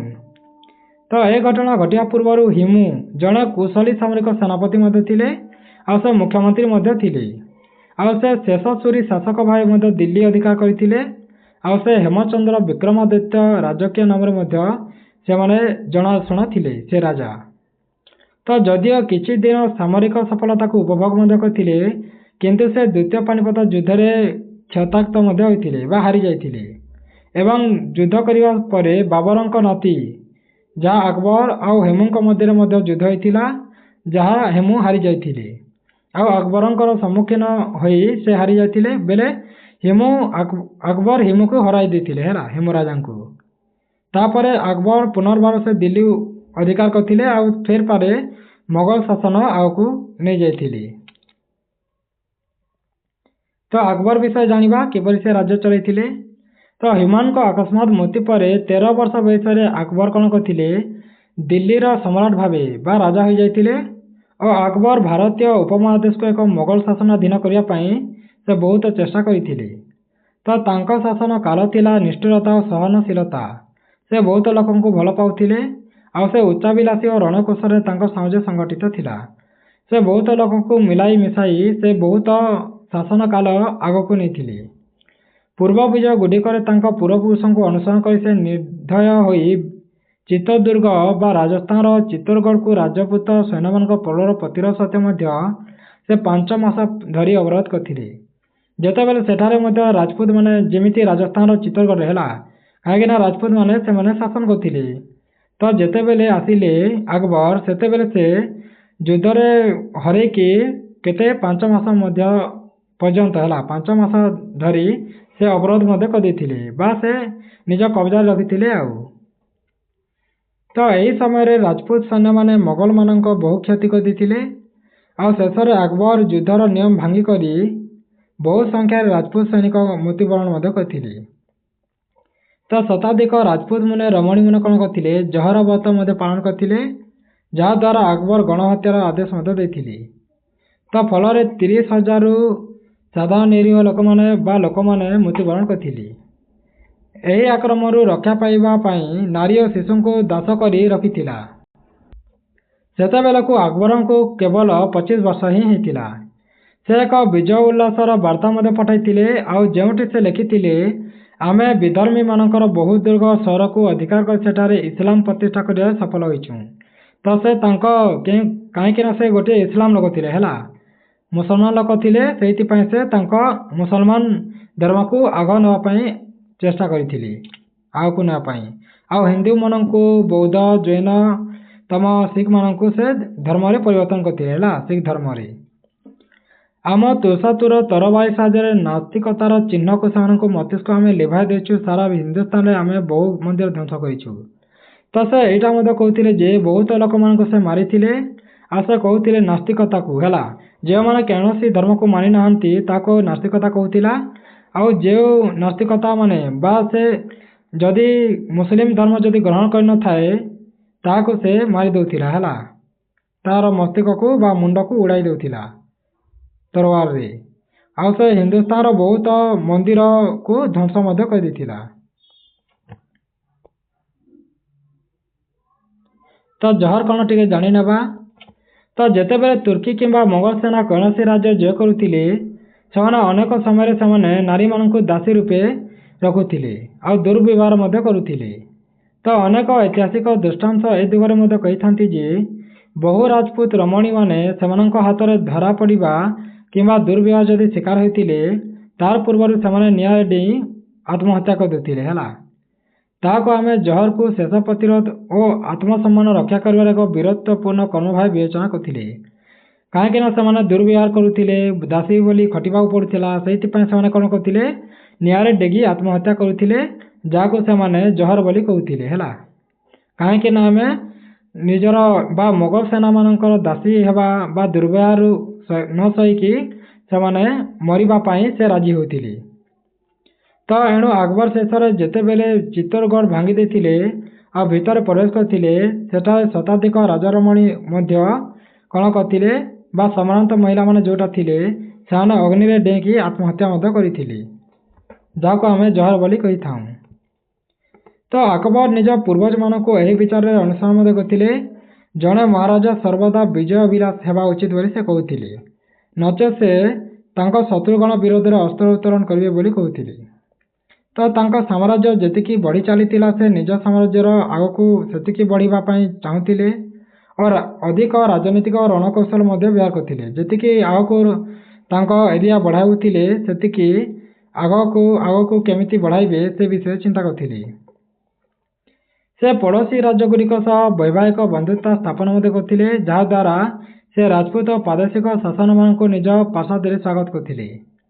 ସେ ଜିଜିଆ କର ଉଚ୍ଛେଦ କରିବା ସହ ସୁଲହ-ଇ-କୁଲ ପ୍ରଚଳନ କରୁଥିଲେ, ଯାହାଦ୍ୱାରା ସେ ସମସ୍ତଙ୍କ ସହ ଶାନ୍ତିରେ ରହିବା ପାଇଁ ଚାହୁଁଥିଲେ ବା ଆକବର ଏହି ନୀତି ଆପଣାଉଥିଲେ ହେଲା। ଆଉ ସେ ସବୁ ଧର୍ମକୁ ବିଶ୍ୱାସ କରିବା ପାଇଁ ସେ ଚେଷ୍ଟା କରୁଥିଲେ, ଯାହା ବିଭିନ୍ନ ଧର୍ମ ଲୋକମାନେ ବିଶ୍ୱାସ କରିବେ ବୋଲି ସେ ଚାହୁଁଥିଲେ। ଉଚ୍ଚ ରାଜ କର୍ମଚାରୀମାନେ ବା ରାଜକାର୍ଯ୍ୟରେ ହିନ୍ଦୁମାନଙ୍କୁ ନିଯୁକ୍ତି ଦେବା ଓ ଅନ୍ୟାନ୍ୟ ସାହସିକ ବା ଆକବର କ'ଣ କରୁଥିଲେ, ବିଭିନ୍ନ ହିନ୍ଦୁ ଲୋକମାନଙ୍କୁ ମଧ୍ୟ ତାଙ୍କ ରାଜକାର୍ଯ୍ୟରେ ଲଗାଉଥିଲେ। ଆଉ ଆକବର ତାଙ୍କ ସାମ୍ରାଜ୍ୟର ସ୍ଥିରତା ଆଣିବା ପାଇଁ କିପରି ଭାବରେ ଭଲ ଭାବରେ ତାଙ୍କ ସାମ୍ରାଜ୍ୟ ଚଳିବ ସେଥିପାଇଁ ଆମ ଭାରତର ଲୋକମାନଙ୍କୁ ମଧ୍ୟ ରାଜକାର୍ଯ୍ୟରେ ଲଗାଉଥିଲେ। ଆଉ ସେ ବହୁ ରାଜପୁତ ରାଜାମାନଙ୍କୁ ସମର୍ଥନ ମଧ୍ୟ ଦେଉଥିଲେ। ଆଉ ତାଙ୍କ ପାରିଷଦର ଐତିହାସିକ ଜୀବନ ଲେଖାକୁ ସେ ଅବୁଲ ଫାଜଲ ମଧ୍ୟ ଲେଖିଥିଲେ ହେଲା। ତ ଆକବରଙ୍କ ଯେତିକି ବି ଜୀବନୀ ଅଛି ବା ଐତିହାସିକ ବା ଜଣା ହେଇଥିଲା ଆକବରଙ୍କ ସମୟରେ ସେ ଅବୁଲ ଫାଜଲ ଲେଖିଥିଲେ ହେଲା, ତାଙ୍କ ବହିରେ ଲିପିବଦ୍ଧ କରିଥିଲେ ଲିପିରେ। ପୂର୍ବେ ମୁଁ ଲୋକମାନଙ୍କୁ ଗତାନୁଗତିକ ନିୟମ ଅନୁସାରେ ଇସଲାମ ଧର୍ମର ଆଧାରରେ ନିର୍ଯାତନା ଦେଉଥିଲି ବୋଲି ସେ ମଧ୍ୟ କହୁଥିଲେ ବା ଇସଲାମ ବା ହିନ୍ଦୁମାନଙ୍କୁ ସେ ଇସଲାମରେ ମଧ୍ୟ ପରିବର୍ତ୍ତନ କରୁଥିଲେ। ଯେବେ ମୋର ଜ୍ଞାନ ବଢ଼ିଲା ମୁଁ ଲଜ୍ଜାରେ ମୋହାୟିତ ହେଲି। ଯେତେବେଳେ ସେ କିଛି ବୁଝିପାରୁନଥିଲେ ସେତେବେଳେ ସେ ହିନ୍ଦୁମାନଙ୍କୁ ମୁସଲମାନରେ ପରିଣତ କରୁଥିଲେ। ତାପରେ ଯେତେବେଳେ ତାଙ୍କର ଜ୍ଞାନ ହେଲା ସେତେବେଳେ ସେ ଏମିତି କରୁନଥିଲେ ହେଲା, ବା ମୁସଲମାନକୁ ହିନ୍ଦୁ ବା ହିନ୍ଦୁକୁ ମୁସଲମାନ କରୁନଥିଲେ, ସେ କେବଳ ଦାସ ହିସାବରେ ରଖୁଥିଲେ ହିନ୍ଦୁମାନଙ୍କୁ। ନିଜକୁ ମୁସଲମାନ ଭାବେ ନୁହେଁ, ସେ ବରଂ ମଣିଷ ଭାବେ ସେ ଲୋକମାନଙ୍କୁ ଦେଖିବା ପାଇଁ ଚେଷ୍ଟା କରୁଥିଲେ। ସେ ଇସଲାମ ଧର୍ମ ଗ୍ରହଣ କରିବା ପାଇଁ ବାଧ୍ୟ କରିବାକୁ ସେ ଚାହୁଁନଥିଲେ ପଛରେ ହେଲା, ପ୍ରଥମେ ତ କରୁଥିଲେ ହେଲେ ପଛରେ ସେ କରୁନଥିଲେ, ଏମିତି ବାଧ୍ୟ କରୁନଥିଲେ। ତ ବାଧ୍ୟକତାରେ ସେ ଧର୍ମାନ୍ତିକ ବ୍ୟକ୍ତିଙ୍କ ଠାରୁ କି ନିଷ୍ଠା ଆଶା କରାଯାଇପାରିବ। ସେ ବୁଝିପାରିଲେ ଯେ ପଛେ ଲୋକଙ୍କୁ ବାଧ୍ୟ କରିକି ଧର୍ମକୁ ଚେଞ୍ଜ କରିକି ସେ ବଡ଼ ଲୋକ ହୋଇପାରିବେ ନାହିଁ ବୋଲି ସେ ଆଶା କରିପାରିଥିଲେ।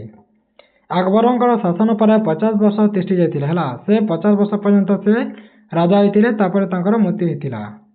ତ ତାଙ୍କ ଶାସନର ମଧ୍ୟବର୍ତ୍ତୀ ସମୟରେ ଶାନ୍ତିପୂର୍ଣ୍ଣ ମଧ୍ୟ ହୋଇଥିଲା। ଶେଷରେ 15 ବର୍ଷ କାଶ୍ମୀର, ସିନ୍ଧୁ, ଦାକ୍ଷିଣାତ୍ୟ ଆଫଗାନିସ୍ତାନରେ ସେ ସାମରିକ ଶିବିର ମଧ୍ୟ ରହିଥିଲା, ଯାହା ସେହି ଅଞ୍ଚଳଗୁଡ଼ିକରେ ଅଶାନ୍ତି ଓ ଅସନ୍ତୋଷ କାରଣ ମଧ୍ୟ ଘଟିଥିଲା।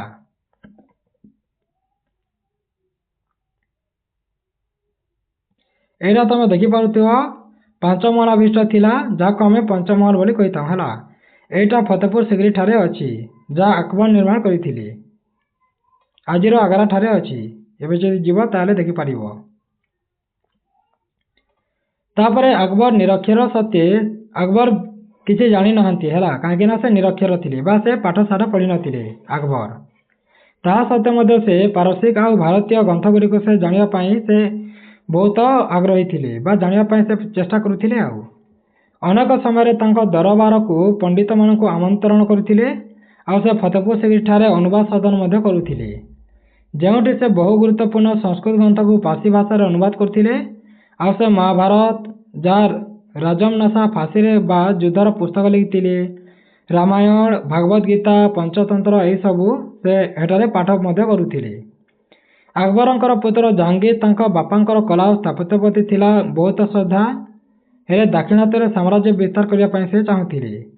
ତାଙ୍କ ପୁତ୍ର ଶାହଜାହାନ ବହୁ ବିରୋଧରେ ବିଦ୍ରୋହ କରୁଥିଲେ, ବା ସେ ତାଙ୍କ ପୁତ୍ର ଶାହଜାହାନ କ'ଣ କରୁଥିଲେ, ସେ ବହୁତ ବିରୋଧ କରୁଥିଲେ ଯୁଦ୍ଧକୁ। ତ ତାଜମହଲର ନିର୍ମାତା ଭାବେ ସେ ଅଧିକାଂଶ ସମନ୍ୱୟ ଅଛନ୍ତି। ଶାହଜାହାନ କ'ଣ କରିଥିଲେ, ତାଜମହଲ ନିର୍ମାଣ କରିଥିଲେ। ଆଜି ବି ତାଜମହଲକୁ ସାରା ପୃଥିବୀରେ ମାର୍ବଲର ଏକ ମହାନ ସ୍ଥାପତ୍ୟ ଭାବରେ ପ୍ରଦର୍ଶନ କରାଯାଇଥାଏ। ତ ଏହି ସମୟରେ କଲା ସ୍ଥାପତ୍ୟର ସଫଳତା ମଧ୍ୟ ଥାଏ। ଏଥିମଧ୍ୟରେ ଦିଲ୍ଲୀର ହୁମାୟୁନଙ୍କ ସମାଧିସ୍ଥଳ ମଧ୍ୟ ଅଛି। ତାପରେ ଲାଲକିଲ୍ଲା ଅଛି, ଆଗ୍ରାର କିଲ୍ଲା ସମୂହ ଏସବୁ ଅଛି। ତ ଭାରତର ଅନ୍ୟାନ୍ୟ ଶାସ୍ତ୍ରୀୟ କଳା ମଧ୍ୟ ଅଛି, ସଙ୍ଗୀତ ଅଛି। ଏହି ସମୟରେ ସମୃଦ୍ଧ ଅଛି। ଏ ସମୟର ସୁନ୍ଦର ଲିପି, କ୍ଷୁଦ୍ରାକୃତି ଚିତ୍ରକଳା ମଧ୍ୟ ଦେଖିବାକୁ ମିଳିଥାଏ। ତାପରେ ଆମେ ଔରଙ୍ଗଜେବ ବିଷୟରେ ଜାଣିବା। ତ ଆମେ ଆଗରୁ ବର୍ଣ୍ଣନା କରିଛୁ ଯେ ସୁଲତାନମାନଙ୍କ ଶାସନ କାଳରେ ନିରନ୍ତର ହିଂସା ଓ ରକ୍ତପାତ ହୋଇଅଛି। ତ ଏହାର ଯଦି ଆମେ ପୁନରାବୃତ୍ତି କରିବା, ତାହେଲେ ଶାହଜାହାନଙ୍କ ସମୟରେ ବହୁତ ହୋଇଥିଲା, ବହୁତ ହିଂସା ହୋଇଥିଲା ଓ ରକ୍ତପାତ ମଧ୍ୟ ହୋଇଥିଲା ଶାହଜାହାନଙ୍କ ସମୟରେ। ତ 1657ରେ ଅସୁସ୍ଥ ହୋଇପଡ଼ିଥିଲେ। ସେ ଇଚ୍ଛା କରିଥିଲେ ଯେ ତାଙ୍କ ଜ୍ୟେଷ୍ଠ ପୁତ୍ର ଦାରା ଶିକୋ ସିଂହାସନ ଗ୍ରହଣ କରିବା ପାଇଁ, ହେଲେ କିନ୍ତୁ ଦାରାଙ୍କର କନିଷ୍ଠ ଭାଇ ଔରଙ୍ଗଜେବ ଏବଂ ଉଭୟଙ୍କ ଯୁଦ୍ଧରେ ଦାରାଙ୍କୁ ପରାସ୍ତ କରିଥିଲେ ଆଉ ଶେଷରେ ତାଙ୍କୁ ଫାଶୀ ମଧ୍ୟ ଦେଇଥିଲେ ଆଉ କଟା ମୁଣ୍ଡକୁ ତାଙ୍କ ବାପାକୁ ମଧ୍ୟ ପ୍ରଦାନ କରିଥିଲେ। ଔରଙ୍ଗଜେବ ତାଙ୍କର ଅନ୍ୟ ଦୁଇ ଭ୍ରାତାଙ୍କୁ ମଧ୍ୟ ତଡ଼ି ଦେଇଥିଲେ। ଜଣଙ୍କୁ ବନ୍ଦୀପୂର୍ବକ ଫାଶୀ ଦେଇଥିଲେ ଆଉ ଅନ୍ୟ ଜଣଙ୍କୁ ନିଜ ସାମ୍ରାଜ୍ୟରୁ ନିର୍ବାସିତ ମଧ୍ୟ କରିଦେଇଥିଲେ ବା ଖେଦି ଦେଇଥିଲେ ଆଉ ଅଲଗା କରିଦେଇଥିଲେ।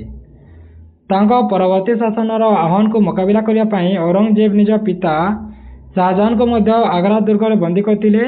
ସେଠି ସେ ମୃତ୍ୟୁ କରିଥିଲେ ବା ମୃତ୍ୟୁ ହୋଇଯାଇଥିଲା ଆଉ ସେ ମୃତ୍ୟୁ ପର୍ଯ୍ୟନ୍ତ ରହିଥିଲେ ତ ଔରଙ୍ଗଜେବ 1658ରେ ନିଜକୁ ସମ୍ରାଟ ଭାବେ ଘୋଷଣା କରିଥିଲେ ଏବଂ ନିଜକୁ ଆଲମଗିରି ବା ବିଶ୍ୱ ବିଜେତା ଭାବେ ସେ ପରିଚିତ ମଧ୍ୟ କରାଇଥିଲେ। ସେ ପ୍ରାୟ 49 ବର୍ଷ ଧରି ଶାସନ କରିଥିଲେ।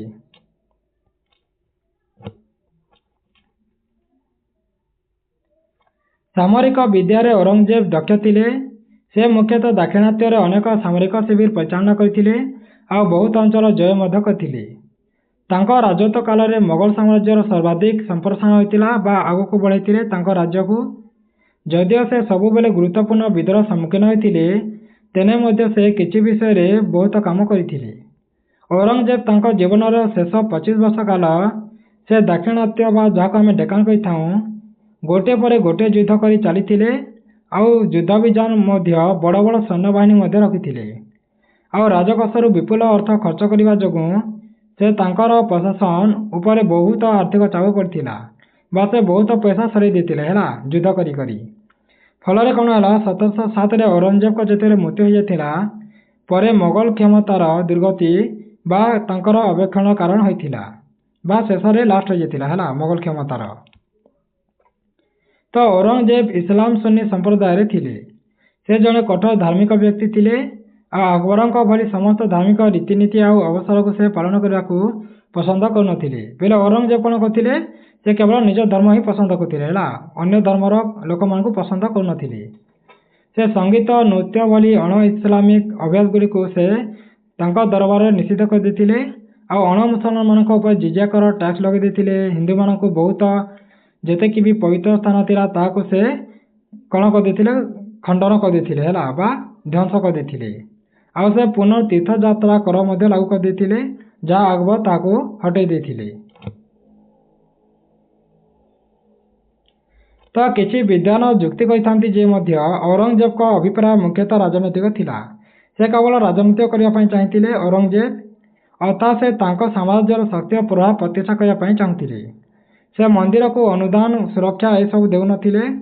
ସେ ରାଜନୀତି ତାଙ୍କ ନିଷ୍ପତ୍ତି ଗ୍ରହଣରେ ପ୍ରଧାନ ଭୂମିକା ଥିଲା।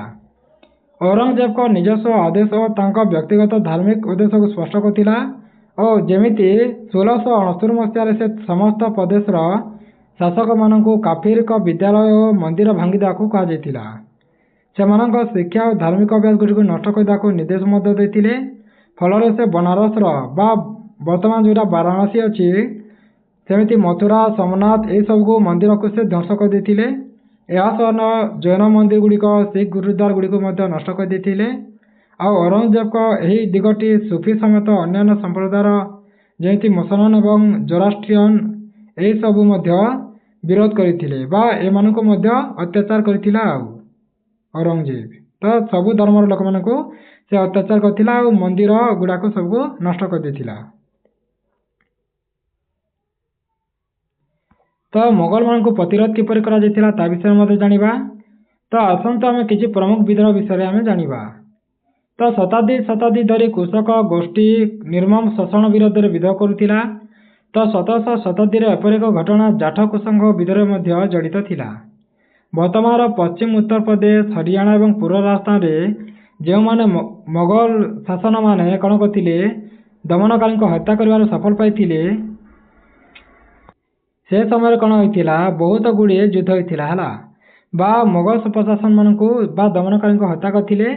ଯେମିତି ପରବର୍ତ୍ତୀ ଯୁଦ୍ଧରେ 20,000 ଲୋକ ମୋଗଲ ସେନାର ମୁକାବିଲା କରିଥିଲେ ଆଉ ତାଙ୍କୁ ହରାଇ ମଧ୍ୟ ଥିଲେ। ତ ଅନେକ ଆଦିବାସୀ ଗୋଷ୍ଠୀ ମଧ୍ୟ ଯେମିତି ଭୀଲ, ଗୋଣ୍ଡା, ସାନ୍ତାଳ, କୋଚର ଏମାନେ ମଧ୍ୟ ବହୁତ ଗୁଡ଼ିଏ ଯୁଦ୍ଧ କରିଥିଲେ ଆଉ ସେମାନଙ୍କୁ ହରାଇ ମଧ୍ୟ ଥିଲେ ହେଲା। ଆଉ ସେ କର ଯେଉଁଟା ଲାଗୁ କରିଥିଲେ ତାହାକୁ ମଧ୍ୟ ନଷ୍ଟ କରିଦେଇଥିଲେ ବା ତାର ବିରୋଧ କରିଥିଲେ ଆଉ କର ନ ଲଗାଇବା ପାଇଁ। ଏହି ଗୋଷ୍ଠୀ ଗୁଡ଼ିକ ମଧ୍ୟରୁ କିଛି ଗୋଷ୍ଠୀକୁ ଦମନ କରାଯାଇଥିଲା ଆଉ କିଛି ଯେମିତି ଥିଲେ ଦିଲ୍ଲୀର ସୁଲତାନ ବା ମୋଗଲମାନେ ସବୁ ସାମ୍ରାଜ୍ୟରେ ତାଙ୍କର ମିଶାଇ ଦେଇଥିଲେ। ଯେଉଁମାନେ ହାରି ଯାଉଥିଲେ ତାହାଙ୍କୁ ସାମ୍ରାଜ୍ୟରେ ମିଶାଇ ଦେଇଥିଲେ ଆଉ ଯେଉଁମାନଙ୍କୁ ହରାଇ ନ ପାରୁଥିଲେ ତାଙ୍କ ଠାରୁ ମିତ୍ରତା ସ୍ଥାପନ କରୁଥିଲେ। ତ ଯେଉଁମାନେ ଘଞ୍ଚ ଜଙ୍ଗଲ, ପର୍ବତ ଓ ଦୂରବର୍ତ୍ତୀ ସ୍ଥାନ ବାସ କରୁଥିଲେ କୌଣସି ମତେ ସେମାନେ କିଛି ସ୍ୱାଧୀନତା ରକ୍ଷା କରିପାରିନଥିଲେ। ତାପରେ ଆମେ ଝାନ୍ସୀ କି ରାଣୀ ବିଷୟରେ କିଛି ଜାଣିନେବା। ତ ରାଣୀ ଦୁର୍ଗାବତୀଙ୍କୁ ଗଡ଼ ରାଜ୍ୟର ଜଣେ ବୀର ରାଣୀ ଭାବରେ ସେ ସମ୍ମାନ କରାଯାଇଥାଏ। କାହିଁକି? ତ ସେ ମଧ୍ୟ ଭାରତର ଗଣ୍ଡ ରାଜ୍ୟ ମଧ୍ୟରେ ସେ ବୁଦ୍ଧିମତା ରାଣୀ ଭାବରେ ଶାସନ କରୁଥିଲେ ଓ ତାଙ୍କ ରାଜ୍ୟକୁ ସମସ୍ତ ଦିଗକୁ ସମୃଦ୍ଧ କରୁଥିଲେ ବା ସୁରକ୍ଷା କରୁଥିଲେ। ସେ 20,000 ସୈନ୍ୟ ଏବଂ 1,000 ହସ୍ତୀ ବାହିନୀକୁ ନିଜ ପାଖରେ ରଖିଥିଲେ, ଯାହାଫଳରେ ସେ ବାହ୍ୟ ଆକ୍ରମଣରୁ ରକ୍ଷା ପାଉଥିଲେ। 1564 ମସିହାରେ ଆକବରଙ୍କ ଦ୍ୱାରା ପ୍ରେରିତ ଜଣେ ସେନାପତି ତାଙ୍କ ରାଜ୍ୟ ଉପରେ ଆକ୍ରମଣ କରିଥିଲେ, ଯାହା ସୈନ୍ୟବଳ ଅସ୍ତ୍ର ଶସ୍ତ୍ର ଅଧିକ ଥିବା ଦ୍ୱାରା ସେ ନିଜେ ସୈନ୍ୟବାହିନୀର ନେତୃତ୍ୱ ନେଇ ସାହସର ସହିତ ଲଢ଼ିଥିଲେ। କିଏ? ଆମ ଝାନ୍ସୀ କି ରାଣୀ, ଏଇଟା ଦୁର୍ଗାବତୀ ହେଲା, ରାଣୀ ଦୁର୍ଗାବତୀ। ତ ବନ୍ଦୀ ହେବା ଆଗରୁ କ୍ଷମତାୟୁକ୍ତ ହୋଇ ମାତ୍ର 40 ବର୍ଷ ବୟସରେ ଯୁଦ୍ଧ ଭୂମିକାରେ ନିଜକୁ ହତ୍ୟା କରିଥିଲେ, କାହିଁକି ନା ସେ ହାରି ଯାଇଥିଲେ ହେଲା। ତାଙ୍କ ତ୍ୟାଗ ଓ ବଳିଦାନ ଆଞ୍ଚଳିକ ଗର୍ବ ଓ ପ୍ରତିରୋଧର ପ୍ରତୀକ ହୋଇଯାଇଥିଲା ଆଉ ଏଯାବତ୍ ସେ ଭାରତୀୟ ଇତିହାସରେ ଜଣେ ବୀରାରମଣୀ ଭାବେ ପରିଚିତ ହୋଇଥିଲେ। ତ ଏଇଟା ଝାନ୍ସୀ ରାଣୀ ନୁହେଁ ହେଲା, ତାଙ୍କର ନାମ ଅଛି ରାଣୀ ଦୁର୍ଗାବତୀ। ତ ରାଜପୁତଙ୍କ ଉତ୍ଥାନ କିପରି ହୋଇଥିଲା ତା ବିଷୟରେ ମଧ୍ୟ ଜାଣିବା। ତ ଉତ୍ତର ପଶ୍ଚିମ ଭାରତରେ ରାଜପୁତଙ୍କ ଅବସ୍ଥିତି ଥିଲା, ବେଶୀ କରି ଉତ୍ତର ପଶ୍ଚିମ ଭାରତରେ। ତ ସେମାନେ ପ୍ରତିହାର ବଂଶର ଉତ୍ତରଦାୟିତ୍ୱ ନେଇଥିଲେ। ସେହିପରି ପ୍ରତିହାର ମାନେ ମଧ୍ୟ କିଛି ଶତାବ୍ଦୀ ପୂର୍ବରୁ ସିନ୍ଧରେ ଆରବ ଆକ୍ରମଣକୁ ପ୍ରତିରୋଧ ମଧ୍ୟ କରୁଥିଲେ। ତ ସେ ଏହି ପରମ୍ପରା ଯୋଗୁଁ ରାଜପୁତ ମାନେ ପ୍ରାୟତଃ ଉପମହାଦେଶରେ ସୁରକ୍ଷା କରିଥିଲେ ଆଉ ଯେଉଁଟା ବାହ୍ୟ ଆକ୍ରମଣକାରୀମାନେ ଥିଲେ ତାଙ୍କ ସହିତ ଲଢ଼ୁଥିଲେ। ଖିଲଜୀଙ୍କ ପରେ ସେମାନେ ସେମାନଙ୍କ ରାଜ୍ୟର ପୁନର୍ନିର୍ମାଣ ମଧ୍ୟ କରିଥିଲେ ଆଉ ଏହି ପ୍ରକ୍ରିୟାରେ ମେୱାର ଓ ମାରୱାର ଅଞ୍ଚଳରେ ଦୁଇଟି ପ୍ରମୁଖ ରାଜବଂଶ ଉଭା ହୋଇଥିଲା। ସେମାନଙ୍କ ବୀରତ୍ୱପୂର୍ଣ୍ଣ କାର୍ଯ୍ୟର ପ୍ରେରଣାଦାୟୀ କାହାଣୀ ବିଶେଷ କରି ଆମେ ଲୋକପ୍ରିୟ ଗାଥାରେ ମଧ୍ୟ ଶୁଣିବାକୁ ପାଇଥାଉ। ତ ସେହି ପୂର୍ବପୁରୁଷଙ୍କ ବଂଶଧର ଭାବେ ପୂର୍ବରୁ ଆମେ ରାଣା କୁମ୍ଭଙ୍କୁ ମଧ୍ୟ ଭେଟିଥିଲୁ। ଏଇଟା ତମେ ଦେଖିପାରୁଥିବ ଜଣେ ଚିତ୍ରକର ହେଲା, ଏଇଟା ହଳଦୀଘାଟ ଯୁଦ୍ଧର ଚିତ୍ର ଲେଖାଯାଇଛି କିପରି ଭାବରେ ଯୁଦ୍ଧ ହେଉଥିଲା ଯେ। ତ ରାଣା ସଂଘ ଅନେକ ରାଜପୁତ ବଂଶକୁ ଏକତ୍ରିତ କରିଥିଲେ ଆଉ ସେ ସୁଲତାନମାନଙ୍କ ବିରୋଧରେ ବହୁ ଯୁଦ୍ଧରେ ମଧ୍ୟ ବିଜୟ ଲାଭ କରିଥିଲେ, ଜିତିଥିଲେ ହେଲା। ଶେଷରେ ଖାନୱା ଯୁଦ୍ଧରେ ବାବରଙ୍କ ବିରୋଧରେ ଯୁଦ୍ଧ କରି ପରାଜୟ ହୋଇଯାଇଥିଲେ। ତ ସେ ତାଙ୍କ ପୂର୍ବପୁରୁଷଙ୍କଠାରେ ଏକ ଖଣ୍ଡ ବିଖଣ୍ଡିତ ରାଜ୍ୟ ଉତ୍ତରାଧିକାରୀ ଭାବରେ ପାଇଥିଲେ ଆଉ ମେୱାରର ଶାସକ ମହାରାଣା ପ୍ରତାପ ସେ ମୋଗଲ ଆଧିପତ୍ୟ ଗ୍ରହଣ କରିଥିବାରୁ ମନା କରିଦେଇଥିଲେ। ତ ରାଜପୁତ ପ୍ରତିରୋଧର ମୁଖ୍ୟ ପାତ୍ର ମଧ୍ୟ ପାଲଟି ଯାଇଥିଲେ ଆଉ ସେ 1576ରେ ଆରବ ବଳିର ଗିରିପଥରେ ବା ମୋଗଲ ସେନାଙ୍କ ସହ ମହାରାଣାଙ୍କ ପ୍ରତାପ ମୁକାବିଲା ମଧ୍ୟ କରିଥିଲେ। ଯଦିଓ ମୋଗଲ ସେନା ଶକ୍ତିଶାଳୀ ଥିଲେ, ହେଲେ ମହାରାଣା ପ୍ରତାପ ମଧ୍ୟ ଖସି ପଳାଇ ଯାଇଥିଲେ ଏବଂ ବର୍ଷ ବର୍ଷ ଧରି ଆରାବଳୀ ପାହାଡ଼ରୁ ମୋଗଲମାନଙ୍କ ବିରୋଧରେ ଗରିଲା ଯୁଦ୍ଧ ମଧ୍ୟ କରିଥିଲେ। ସେ କଠୋର ପରିସ୍ଥିତିରେ ଜୀବନଯାପନ କରିଥିଲେ, କିନ୍ତୁ ସେ ଥିଲେ ଦୃଢ଼ ସ୍ୱାଧୀନଚେତା। ସେ ସ୍ୱାଧୀନ ହିସାବରେ ବଞ୍ଚିବା ପାଇଁ ଚାହୁଁଥିଲେ। ଏହା ଉଲ୍ଲେଖନୀୟ ଯେ ମହାରାଣା ପ୍ରତାପ ଭୀଲମାନଙ୍କଠାରୁ ଦୃଢ଼ ସମର୍ଥନ ପାଇଥିଲେ, ଆଉ ଯେଉଁମାନେ କେବଳ ଧନୁର୍ଦ୍ଧାରୀ ଭାବେ ତାଙ୍କ ସୈନ୍ୟବାହିନୀରେ ଯୋଗ ଦେଇନଥିଲେ, ବରଂ ସେମାନେ ଅଞ୍ଚଳର ବିଷୟରେ ସେମାନେ ବହୁତ ଜ୍ଞାନ ଥିଲା, ତ ସେମାନଙ୍କର ସେବା କରୁଥିଲେ। ଆଉ ସେ ମେୱାରମାନଙ୍କ ପାରମ୍ପରିକ ପରମ୍ପରାରେ ଏକ ସମ୍ମାନଜନକ ସ୍ଥାନ ପ୍ରଦାନ କରିଥିଲେ, ଯାହା ମେୱାରର ପ୍ରତୀକକୁ ଜଣାଯାଇପାରିବ। ଏଇଟା ତମେ ଦେଖିପାରୁଥିବ ହେଲା ଚିତ୍ରକୁ ଦେଖିକି।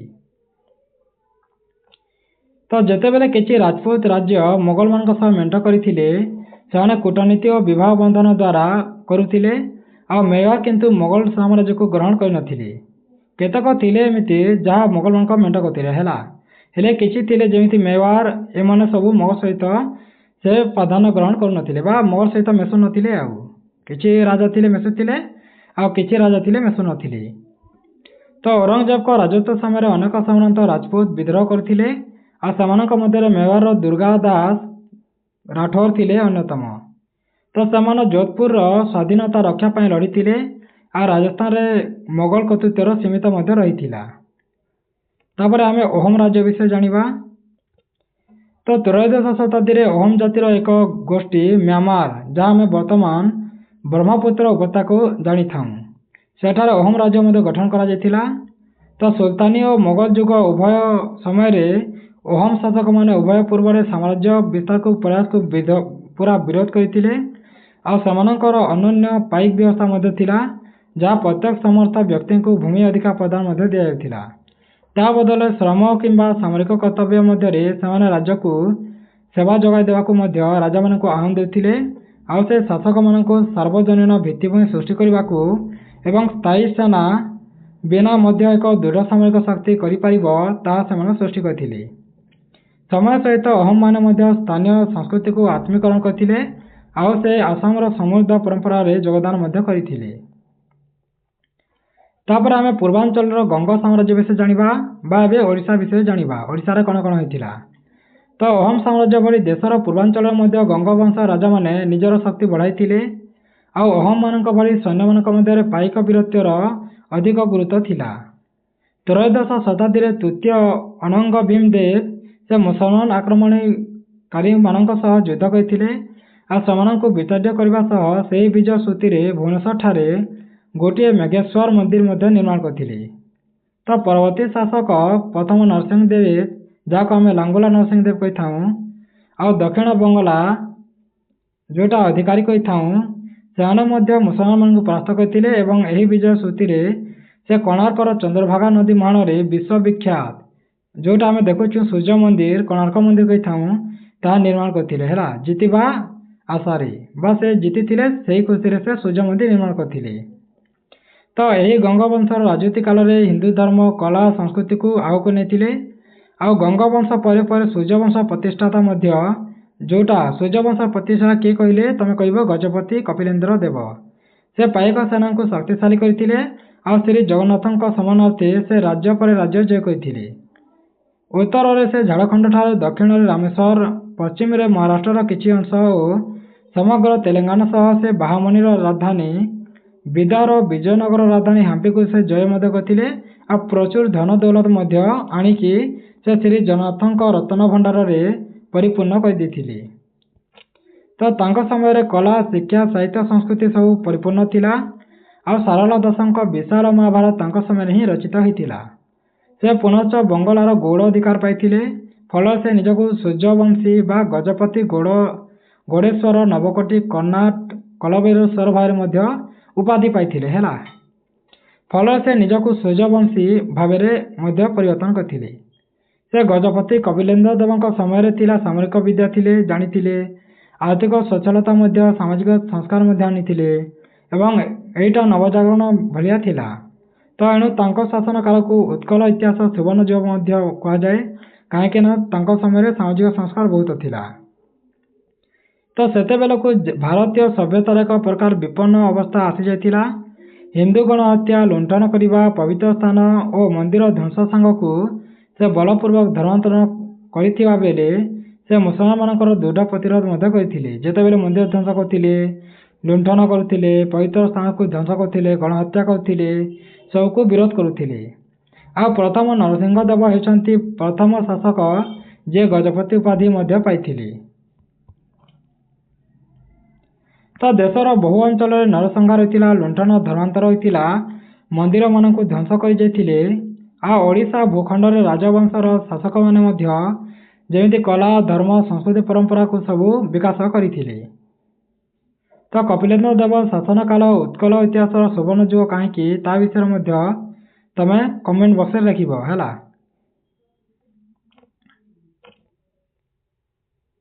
ତ ଏତିକି ହିଁ ଥିଲା ହେଲା। ଏଇଟା ତମେ ଦେଖିପାରୁଥିବ, ସରି ଏତେ ହିଁ ଅଛି ହେଲା ତମ ପାଠ ଗୁଡ଼ାକ। ଯଦି ଏହି ଭିଡ଼ିଓଟି ତମମାନଙ୍କୁ ଭଲ ଲାଗିଥାଏ ତାହେଲେ ତମେ ତମ ସାଙ୍ଗମାନଙ୍କ ସହିତ ସେୟାର କରିଦେବ। ଆଉ ତମେ ସବସ୍କ୍ରାଇବ୍ କରିନାହ ତାହେଲେ ସବସ୍କ୍ରାଇବ୍ ମଧ୍ୟ କରିଦେବ, କାହିଁକି ନା ଏଇଟା ମୁଁ ନୂଆ ନୂଆ ପାଠଟିଏ ପଢ଼ଉଛି ହେଲା। ତ ଯଦି ଭିଡ଼ିଓଟି ତମମାନଙ୍କୁ ଭଲ ଲାଗିଥାଏ ତାହେଲେ ସବସ୍କ୍ରାଇବ୍ ମଧ୍ୟ କରିଦେବ। ଧନ୍ୟବାଦ।